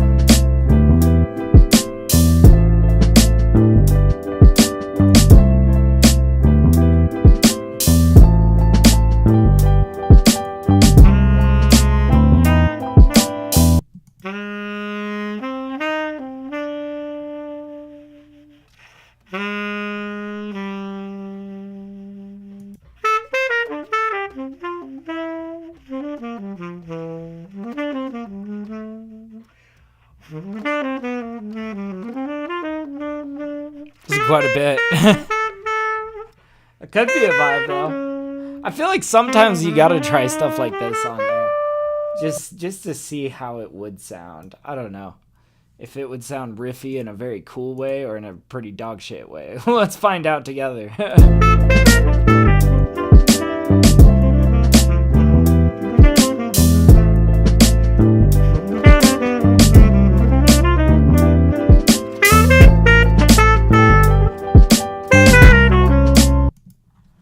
think this one might be too riffy, though. Yeah, you know, I want something that's gonna really hook people.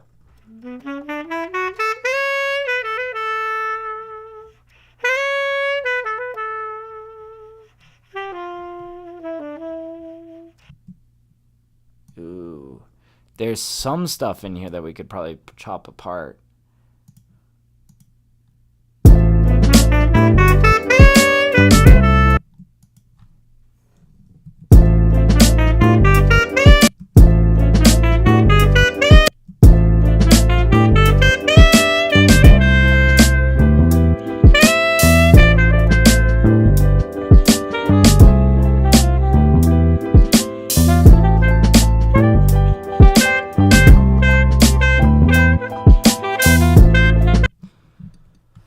It's a little bit too all over the place, yeah.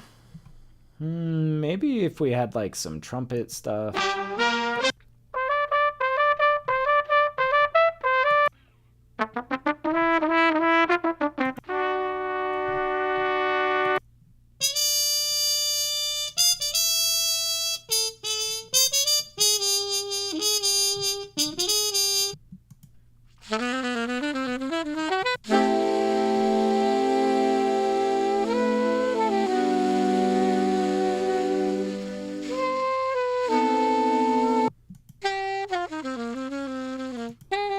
We'll see where we go. But yeah. Mars is describing these. He's like, he sounds lonely. He fell out of love and works for a newspaper now. Yeah, no, definitely. Oh, here's some trumpet licks that we haven't heard.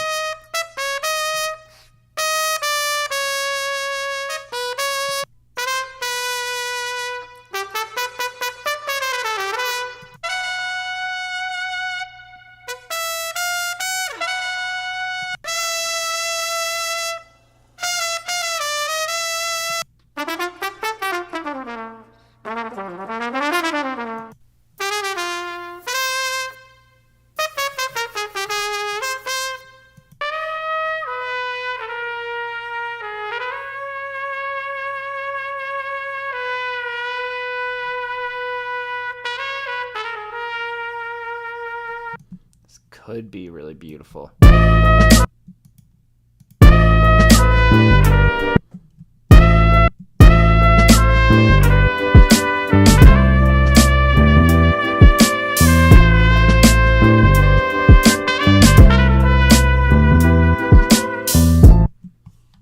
Okay, so this could, I'm thinking more second half. We really turn this down.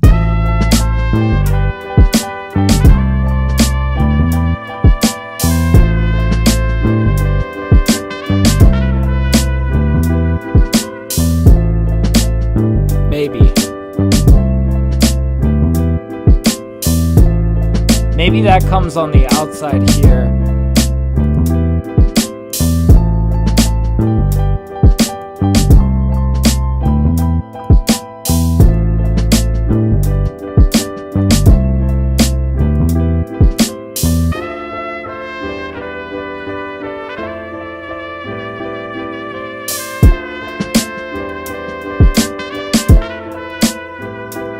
Oh, dude, nice.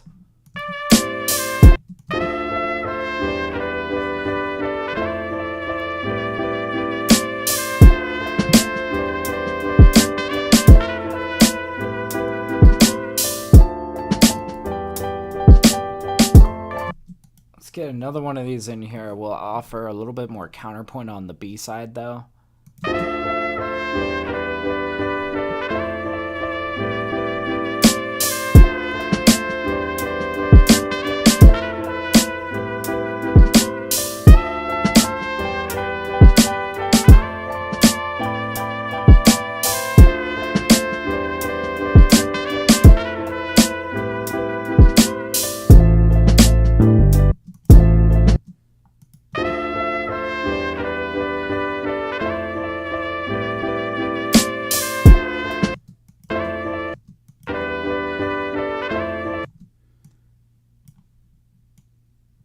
I like this little lick. And I'm kind of curious if we were to fix something like that in here. Yeah. That just connects it so much better, right?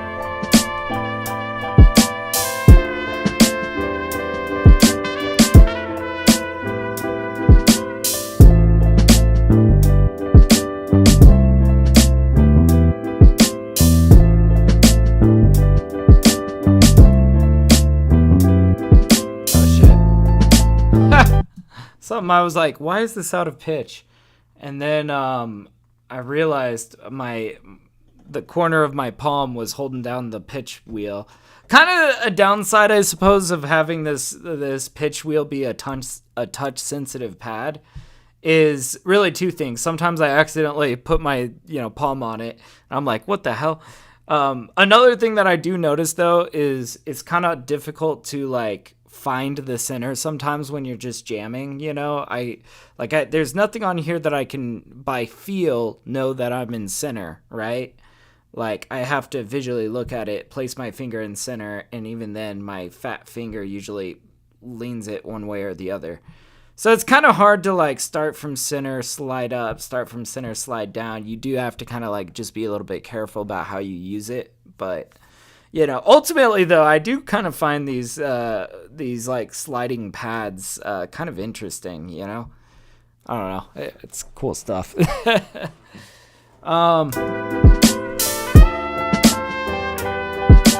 Oh, now I just realized. So I had this pitched up, transposed +3 for this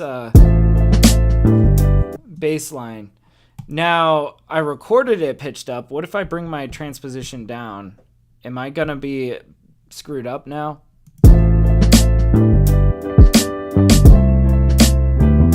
No, that's crazy. Oh, it's smart. It actually is smart. So I can now play a different instrument down here and it'll remember that this is transposed +3. That's awesome. Wow. You see, this thing is actually smarter than I was expecting it to be, Hey, Siddharth, how you doing, man? How you doing? Welcome on in, dude. Glad you can make it, man. How's your day going?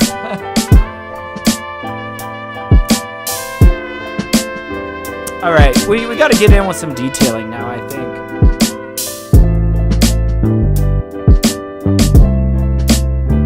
Bum, bum, bum, bum. I'm going to come in with some flute stabs, I think. Bum, bum, bum, bum. Bum, bum, bum, bum. Yeah. Bum, bum, bum, bum. Yeah. Oh, dude, this is going to be good. Check this out.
I think this could be brought forward a little bit.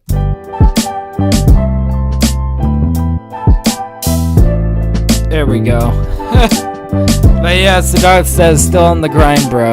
Kind of butchered a client job because my keys in production weren't on the mark. Oh, I'm sorry to hear that, dude. Says, but I have a lot to learn about production and arrangement. The guy I was assisting on the project was being a real dick about it. Yeah. But it's a brutal truth that I need to stomach. I'm just an okay-ish keyboard player and musician who needs to up his game. That's okay, man. Look, honestly, working as anything in music, whether you're working as a producer, a mix engineer, or whatever, I think part of the process is that sometimes you might biff a job. Like I've certainly biffed a job before, and like it does not feel good. But internalize that feeling though, and let it like, I don't know. I'm kind of a person where I'm like, when you get like humiliated, you embarrass yourself, like fail a job or whatever. Like, I'm kind of one of those people where I will like sit in my humility until I like really stew in that and go, okay, I'm never letting that happen again. And then I fix it. And then I go, learn something. And then I'm like, a much stronger producer, a much stronger keyboardist or whatever. Or I just know my limits. I can be more forthcoming with people about like, yeah, I'm not that great on keys, like, or whatever it may be. But I think on the other hand of that, you do a few jobs, you get a few clients that you just like do really good work with. You get a few people that really appreciate you and what you bring to the table. And suddenly you feel so much more confident about anything and everything, But I don't know. I just wanted to kind of give you my perspective on that because look, that happens sometimes when you work in music is maybe, not every job that you do is going to go swimmingly. It's a fact of life, I think what's really more telling is how you react to that, how you react to that, whether you're like, that's my bad and I need to work on this, or whether you're like, fuck that guy, he doesn't know shit, I'm the best, like, no, it sounds like you have a pretty good reaction to that, so like, but yeah, no, I feel you. Sometimes, man, the job is the job, right? But yeah, Mars says, I'm the same. Then it happens again and again and again, and you learn to live with it. I don't know, man. I feel like kind of learning my limits, I've kind of learned, like, for example, I do like a lot of freelance mixing stuff. Most of what I do is in the vein of rap, right? So I feel like a beast when it comes to mixing rap music. I feel very confident in that. I feel like if you were to ask me, like, hey, can you help mix down this indie pop song? I might be more hesitant depending on the track, right? But I guess, like, there's a few things that you can do when you kind of know you're at your limit, but somebody's offering you a job. Is, first of all, I think you can be very forthcoming with them about, oh, I actually don't have any experience in this, but I think I could do well, or I don't think I would do that well, or whatever it may be. For me, I'm kind of adventurous, so I'm like, I think I could pull it off, but I want you to know I've never done this kind of work, right? And then what you could do as well is you can offer a discount, a huge discount. You could even just offer to do it for free just so to get something in your catalog that, is, in a particular genre. But I don't know, man. It's kind of difficult. I feel like this is like how it is with a lot of other industries is like, if you want to grow in your profession, you have to kind of like take risks and, sometimes fail at them. But at the same time, it's a lot of pressure, it's a lot of pressure, and it's okay. I feel like that's part of working in music, man. It's part of the process, but yeah, he says, no, dude, I know my potential is greater than what I'm at right now, but I need to learn. I don't know anything but basic production right now. Do you have any tips on where to learn production and mixing? I want to get into the industry. That's a good question. So, like, I guess my advice is you are probably already doing the things that you need to do to learn production and mixing. How do you learn production and mixing? You do it a lot. That's literally the advice, is you do it a lot. You make it your grind. You do it every single day until you are fucking phenomenal. And you know what? I'm a firm believer that instead of looking outwards and saying, oh, nobody's noticing me, nobody's, getting me a job, I don't know anyone in the industry, I think that really you just need to build it yourself and have faith that people will take notice when you accomplish great things, Like, I just started on my couch making beats every single day. I didn't even have this nice studio space set up, but I just put together a business plan. I was like, I'm going to start publishing a beat every single day, and I'm going to try to sell beats, right? And I did that, and guess what? My production got so good. So good. I am like beast mode when it comes to making beats now, right? And same with mixing, as I started mixing down all of these beats. And eventually it got to the point where they were really good, and they started to do really good on Spotify. I don't know if you guys have seen, but I just crossed 50,000 monthly listeners. I can't believe it, right?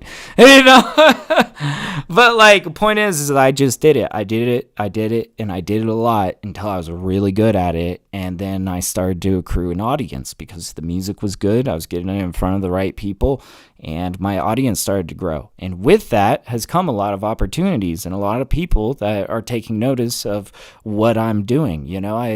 The first time that I got offered a mixing job was from somebody that just reached out to me on Reddit and was like, hey man, I see you around. Like, I see, I've seen your music, and I just want to support somebody that's actually working in music. So I was wondering if you could mix down my EP. And I was like, oh yeah, I've never really been hired to do mix work, but I'd be happy to take a stab. I quoted him a really cheap price and was just like, yeah, let's see what we could do. That was the start of my mixing career, man.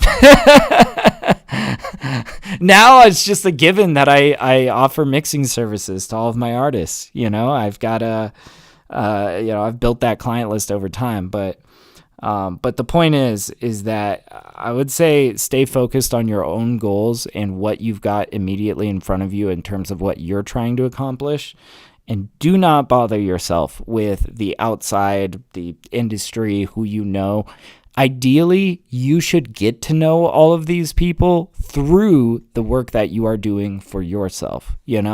I think that there's a big discrepancy that people have in their minds of like, oh, I want to work in the industry, but I don't know anybody in there. And it's like, gee, I wonder how you could get to know people in the industry. Maybe working in music is a good way to meet people in the industry, right? Maybe being a phenomenal producer and a phenomenal mix engineer and letting the word spread between your clients and everyone that, oh, this guy's got great beats. Oh, this guy's got great mixing, and before you know it, somebody noteworthy comes across and hires you to mix, or, before you know it, your fan base gets big enough that you can feel comfortable reaching out to artists that you aspire to, And it's just like, I don't know. I feel like it really became very clear to me one day. I was talking with a pretty noteworthy producer who I met on Reddit, like somebody who's like, I would say a small major indie artist, right?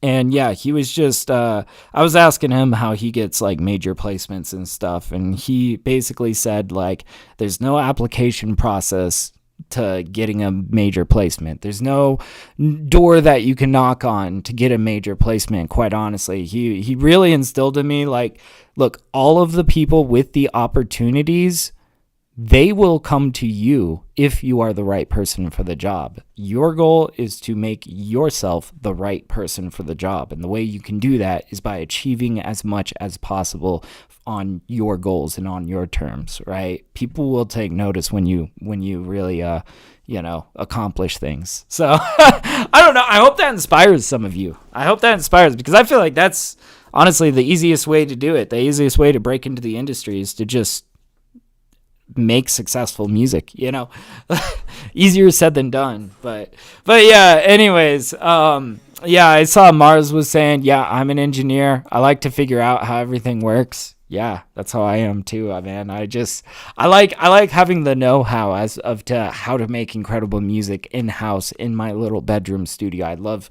being able to make like incredibly good music, but it came with years and years of like making music before I got this good, right? And I see Siddharth saying, like I'm mad, rap it on the keys, but when I butcher the simplest of indie projects by playing complicated lines and not focusing on the sonic energy of the song, it pisses me off. Yeah, dude, and that's where sometimes it's like simpler is better.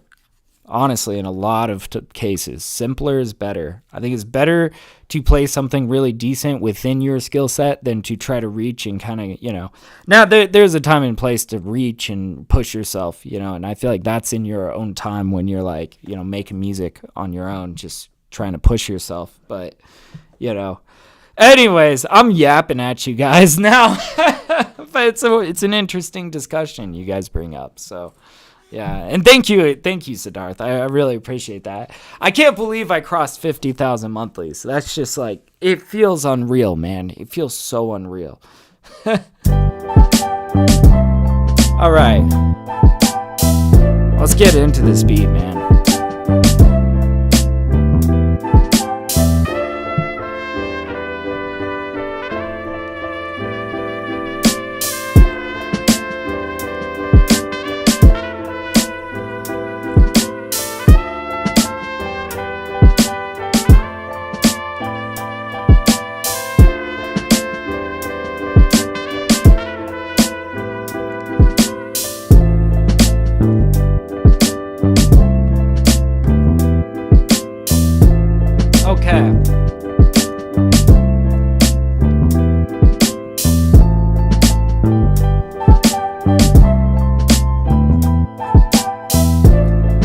Bust out a little purity or something.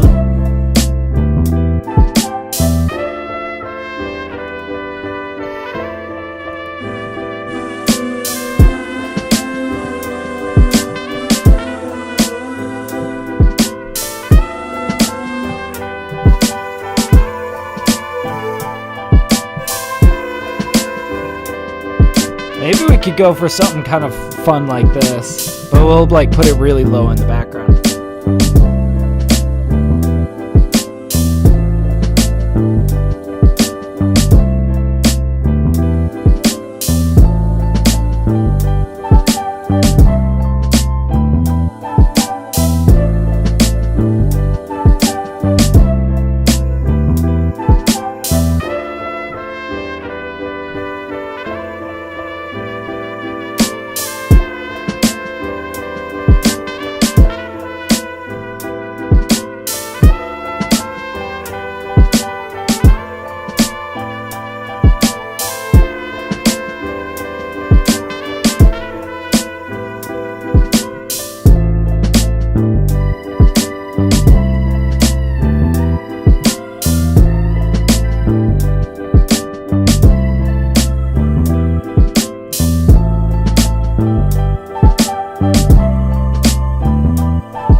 I'm not sure.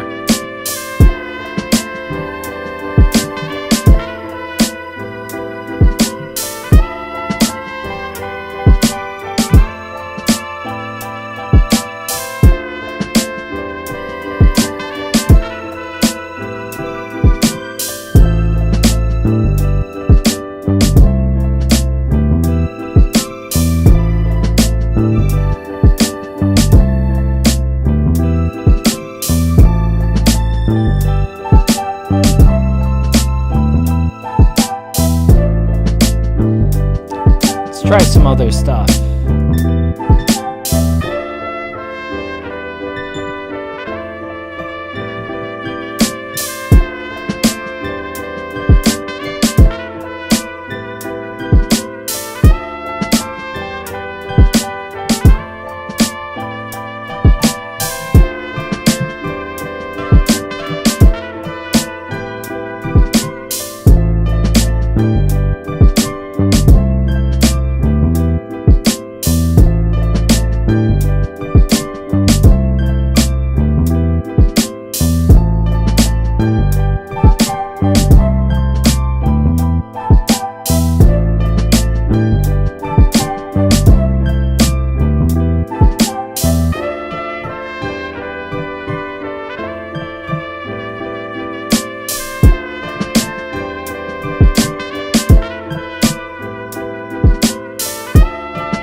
Okay. Kind of a fun little melody in there. I don't think I want it going like throughout the whole track like that, but...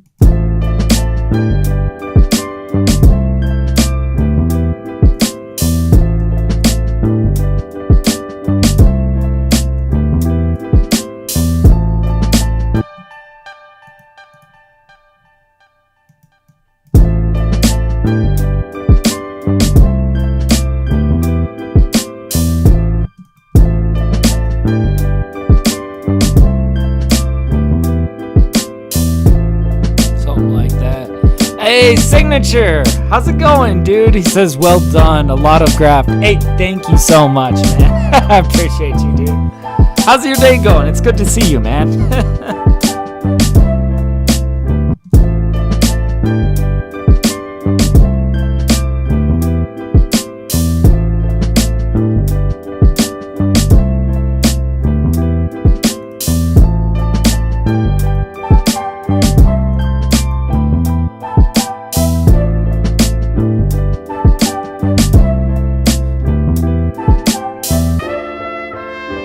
I'm thinking we could make this even more interesting with a little bit of Echo Boy. I really like the Echo Boy.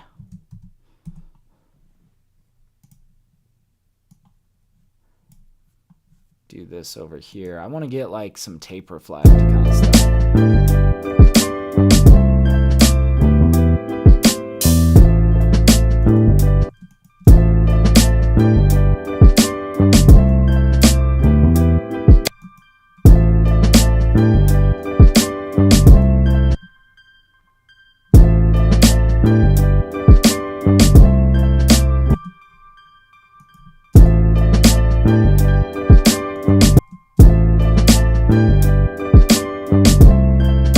Yeah, this was what I was kind of thinking. Just to give it a little bit of texture and taste, I suppose. What would it sound like if we kind of automated one of these guys?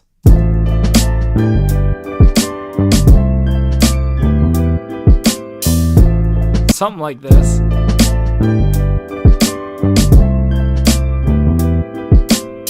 I don't know.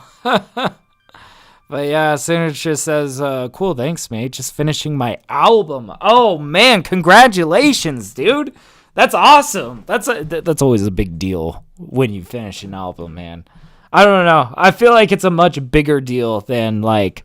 I don't know about you, but I feel like I would always, like, spend, like, a whole year on an album. And I would, like, tell people, like, guys, I just finished this monumental task. And people would be like... Oh, right on, man. You know? But seriously, congratulations. It's a big deal. It's worth celebrating, man. That's awesome. Oh,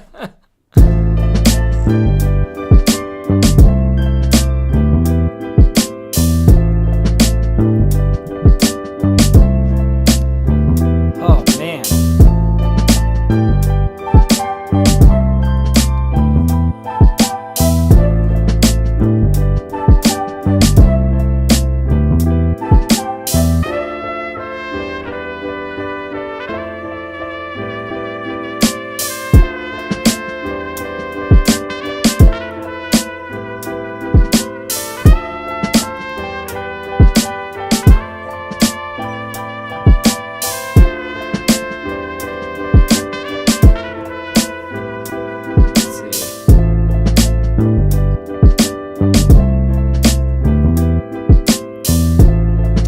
What do we want?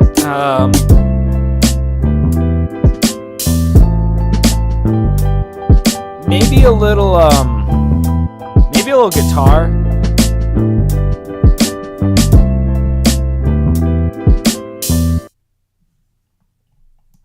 For some reason, Contact 8 has been acting kind of finicky lately, so I'm gonna do this in Contact 7, I think. But, yeah, let's play with some, like, steel guitar kind of stuff. I think that could be pretty cool.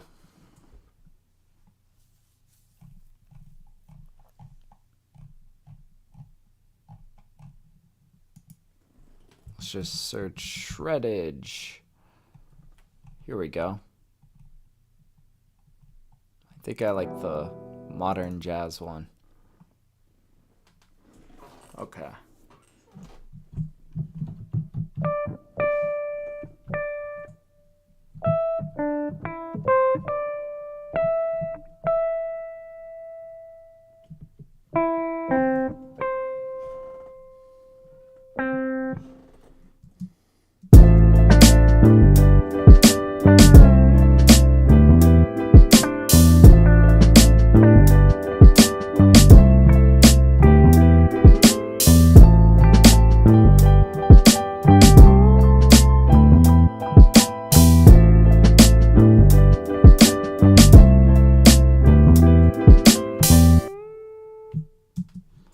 Okay, and this is definitely going to need to be brought up in volume.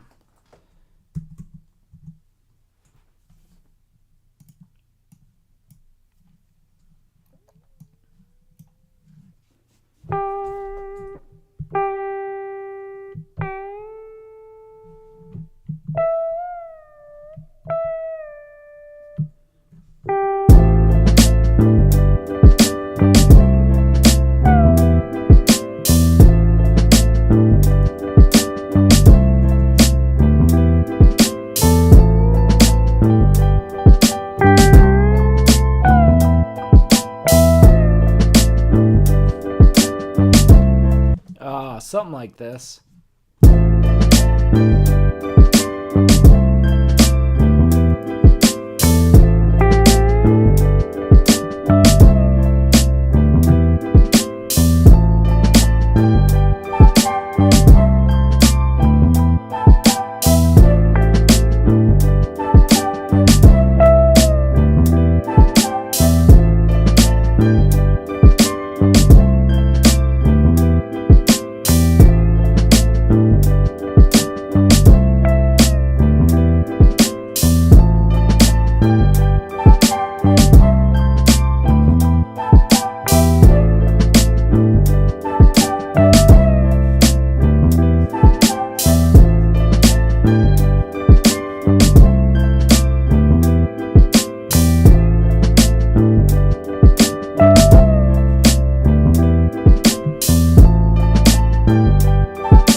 Like, we need like that, but that first note just did not quite hit right.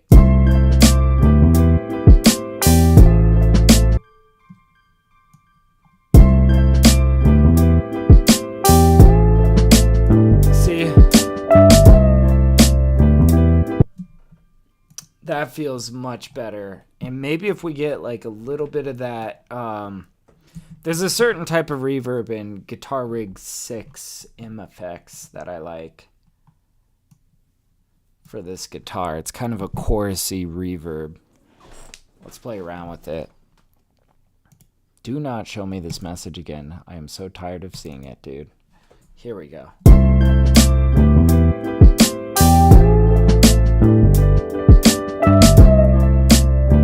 Oh, that's pretty cool, yeah. Now we gotta turn it down.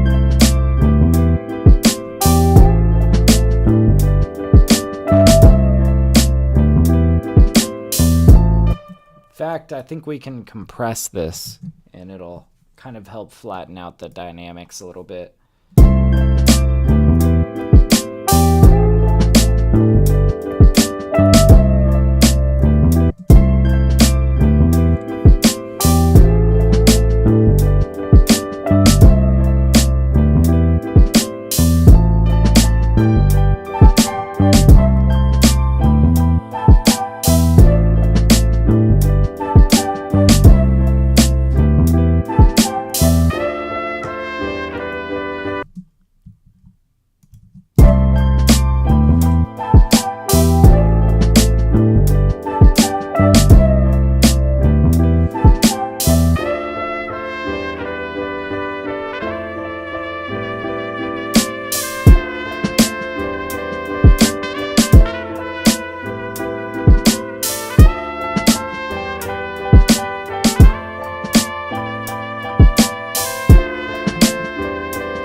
Now, I feel like in this section, we might want to kind of bring them into something new. I don't think we want to throw them back into this yet. I think we're going to bring them back around to that, but we got to hit some variation first, I think.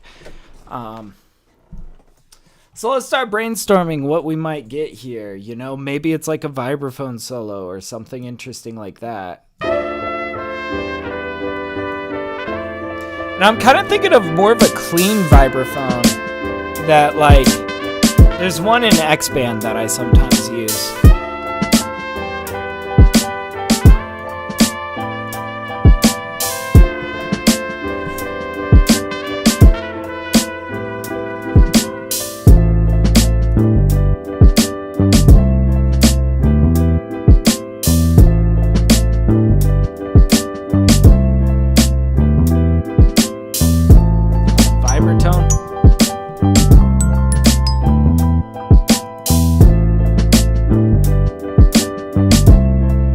Less soft.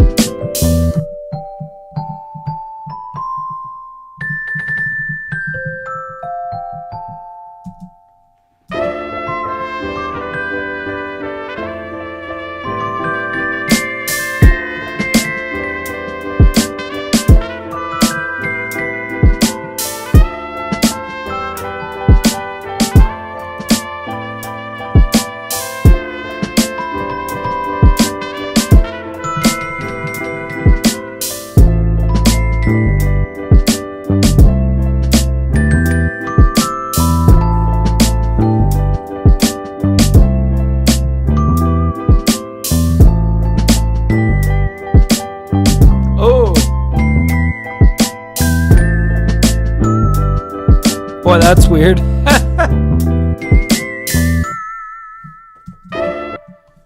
Yeah, let's come in maybe something less solo-ish. It's just we're bringing them into kind of a B-side section. Maybe we'll like have little saxophone in there to kind of trade.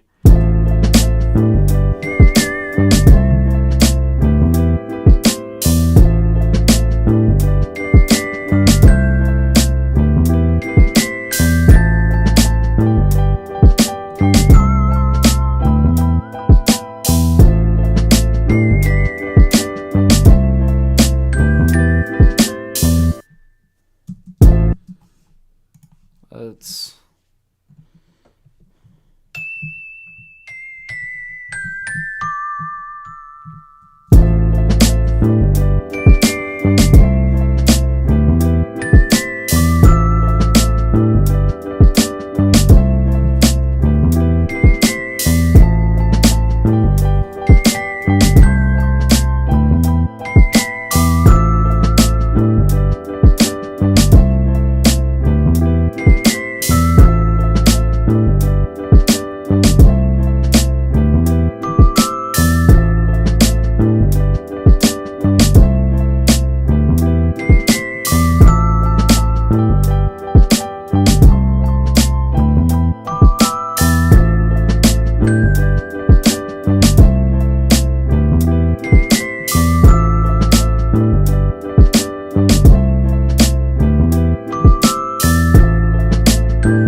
get rid of those notes. I'm thinking we're gonna keep this.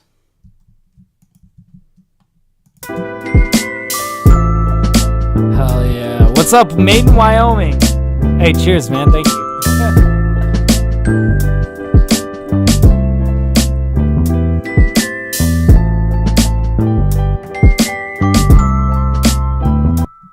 Okay.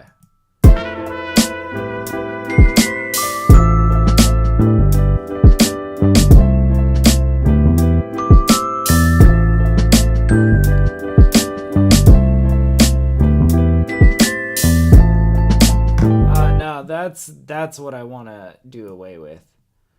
Okay, that's why this was all off. There we go.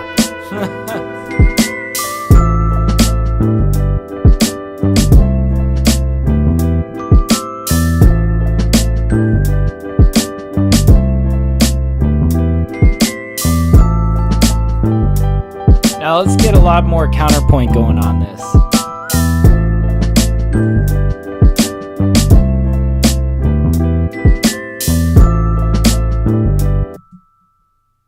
And I'm thinking, yeah, we might want to like finish off with this guy.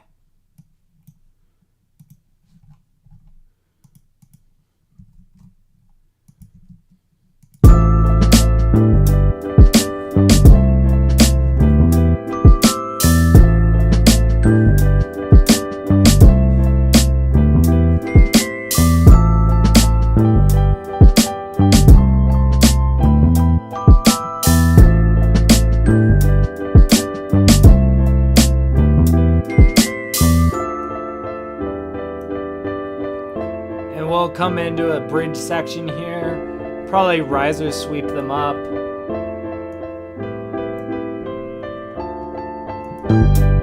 And then bring them into like this section.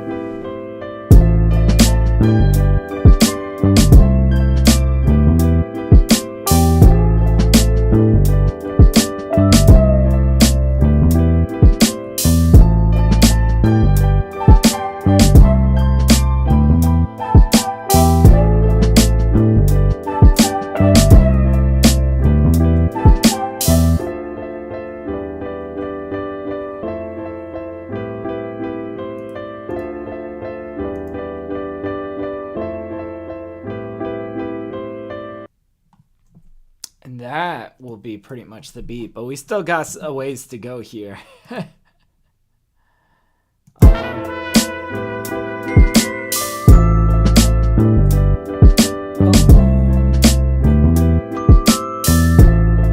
Let's pull out more X-Band. Fuck it. I'm enjoying X-Band.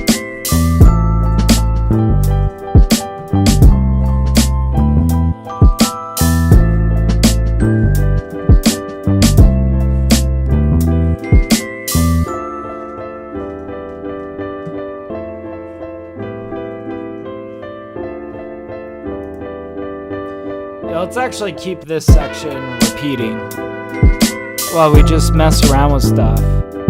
Oh, there was a...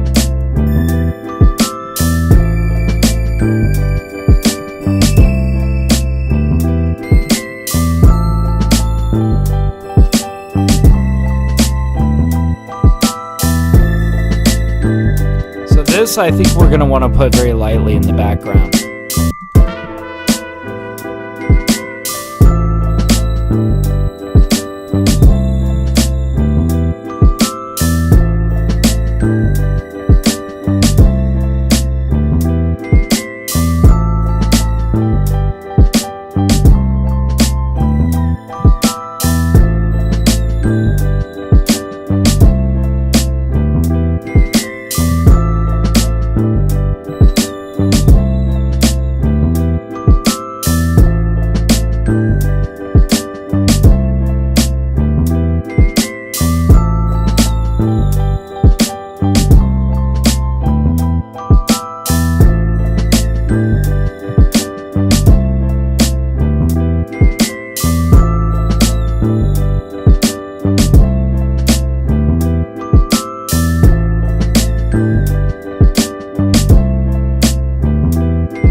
See, we're trying to keep this a little bit sparse.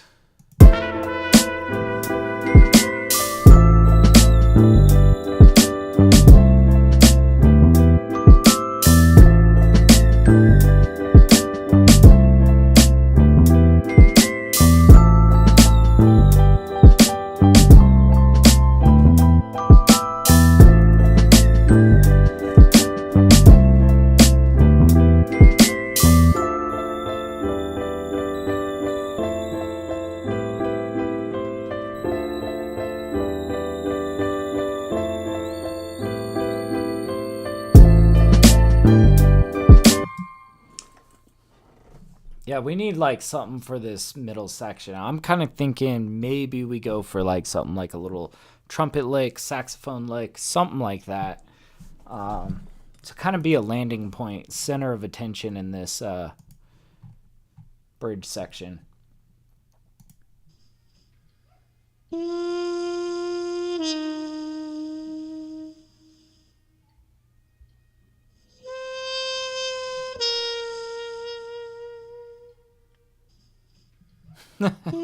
Maybe. I mean, very, very small, but I could see how we could use this.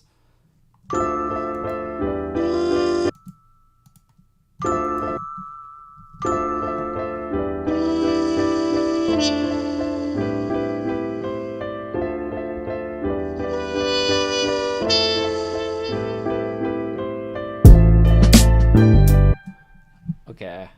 So, very, very small section here. Let's gloss this up with some reverb.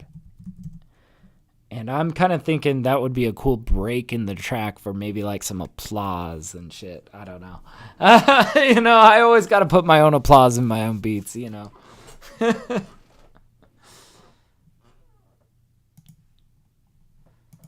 Vocal papa is the reverb we're looking for.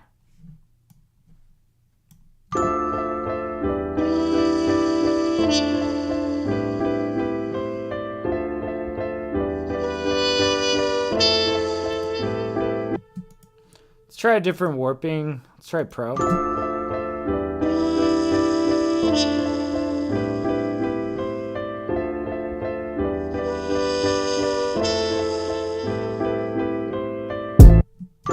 Okay, that actually sounds better here.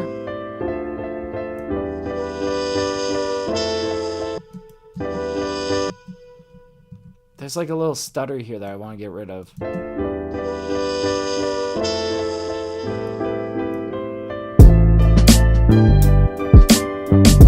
All right, now let's go get a little bit of applause to put in the background at this bridge section.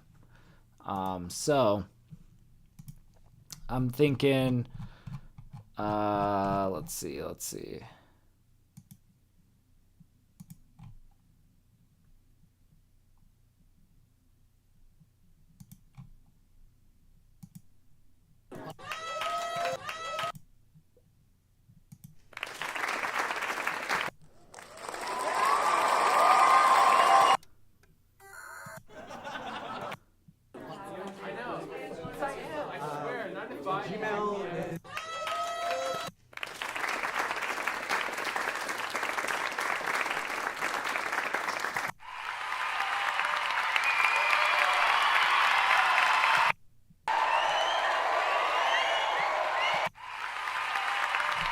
I'm thinking this might be the applause.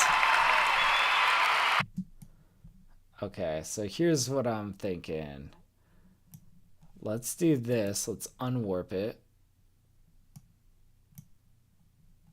Place it somewhere around there. And then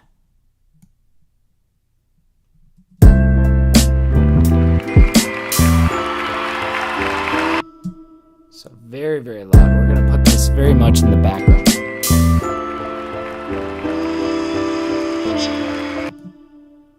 Might even kind of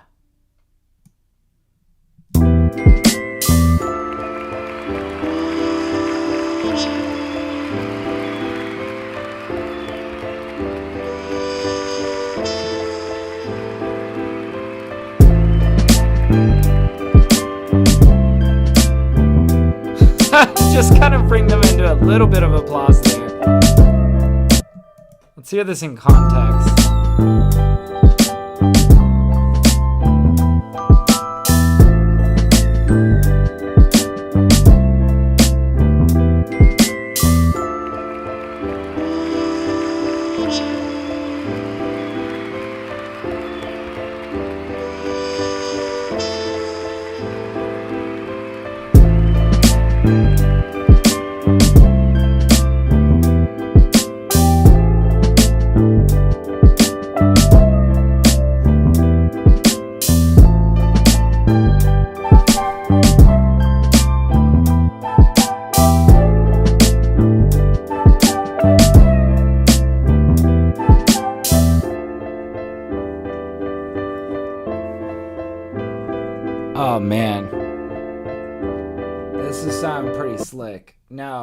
feel like we need a little bit of an intro for this. So let's kind of bring this out a little bit.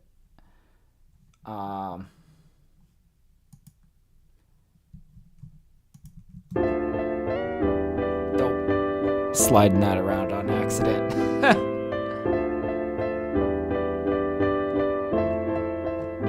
Now, can we slide in this cheering crowd?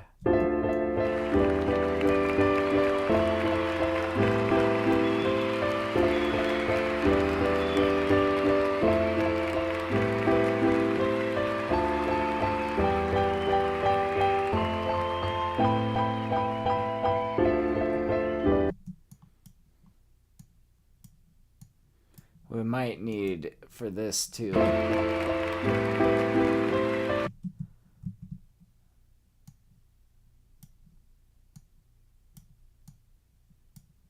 we might need to extend this out a bit.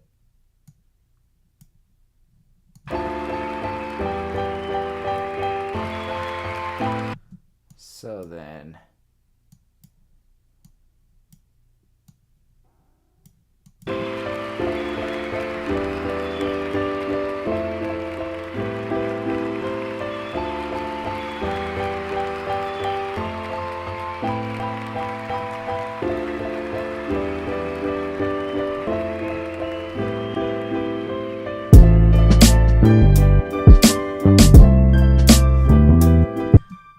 and I'm also kind of thinking, like, let's manipulate this a little bit more. Let's maybe like vinyl process this in the beginning here.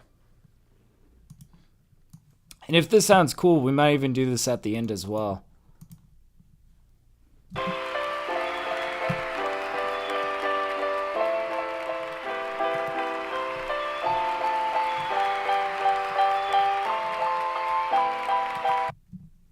Ooh, I'm kind of thinking maybe we do this with some of these like little guitar parts.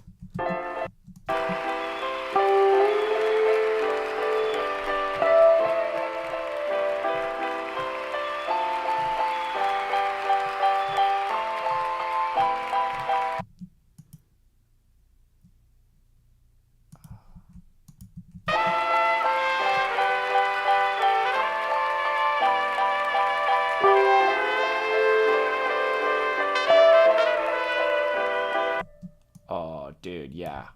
This is gonna be sick. Dope.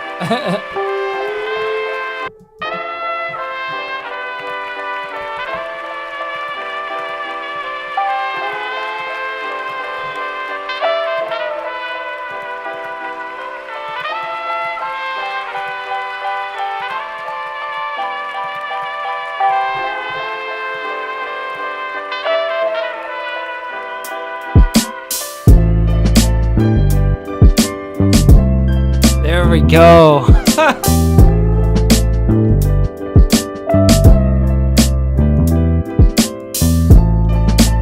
Let's see how this turned out. I think this might be the beat.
think that's the beat right there. God, that is awesome.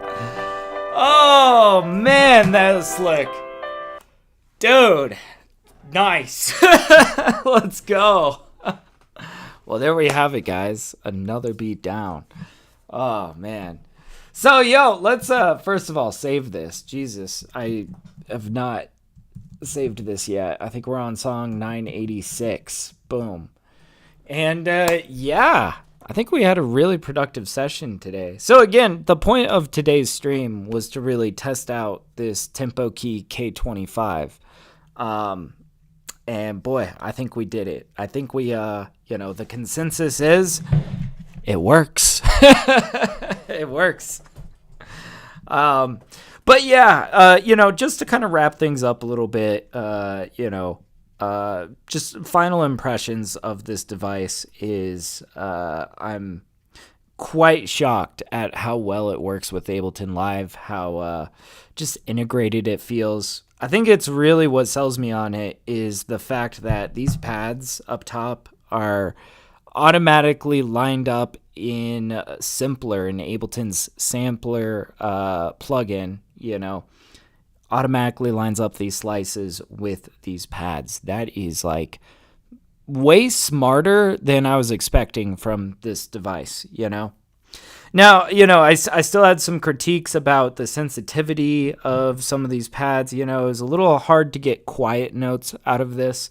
But, like I said, though, for $100, I think that this is actually a pretty goddamn useful device. It is very useful.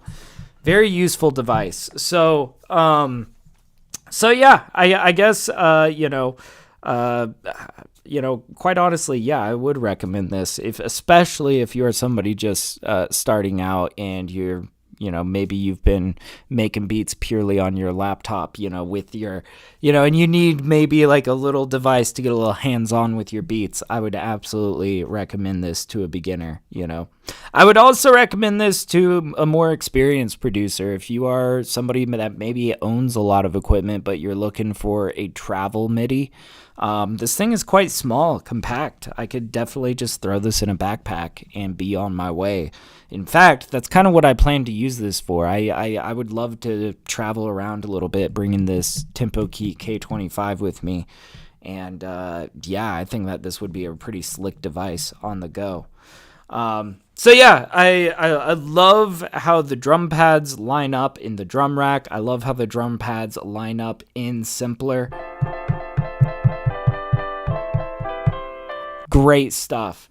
And also, I think most of all, though, I like the price of this. It's $100, and right now it's on sale for like $90. So yeah, consider it.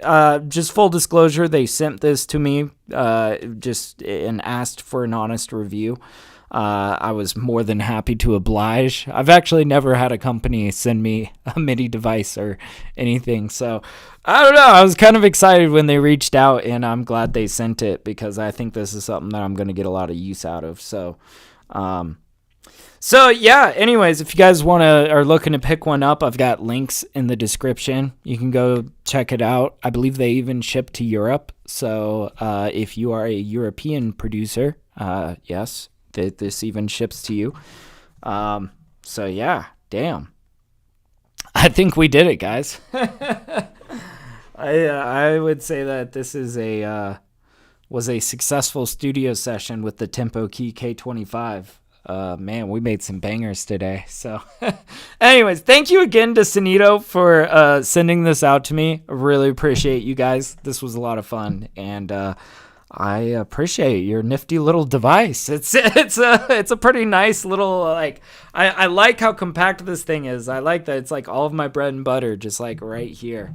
Feels pretty good, man. Feels pretty good. So anyways, I think that's probably a good place to call it. So yeah, if you guys want feedback on your music, join the Twitch streams. I'm live on Twitch every Wednesday and Friday giving feedback to my subscribers. I'll be live again on YouTube on Thursday, mixing some beats down. We do live cook-ups every Saturday morning, as I'm sure you guys know. And yeah, if anybody needs any production or mixing services, I've got my email listed in the description. Please reach out. I would love to produce for you or mix for you, whatever you might need me for. So yeah, just reach out to me in email and I'll link with you. So anyways, thank you guys so much for hanging out and coming and checking out this TempoKey with me. this was a lot of fun. So I might do a follow-up video with this device if I end up maybe taking it with me somewhere, or I think in general I would like to do a follow-up video in maybe, let's say, like 6 months or something, just to let you guys know kind of how this thing has stood the test of time a little bit. Yeah, good stuff. Thank you guys so much for hanging out. Thank you, Mars. Thanks for popping in. Made in Wyoming Beats. Appreciate you. Signature, always good to see you, man. Siddharth, always good to see you as well. Man, we had a lot of people in here. Tom, thanks for stopping by. Aiden Dodge, always good to see you, man. Shadow Eagle, thanks for popping in. Yeah, we even had Maddie Matteo. Hey, always good to see Maddie Matteo. Anyways, I think I'm off for the day, so I will catch you guys around. Peace out. Later.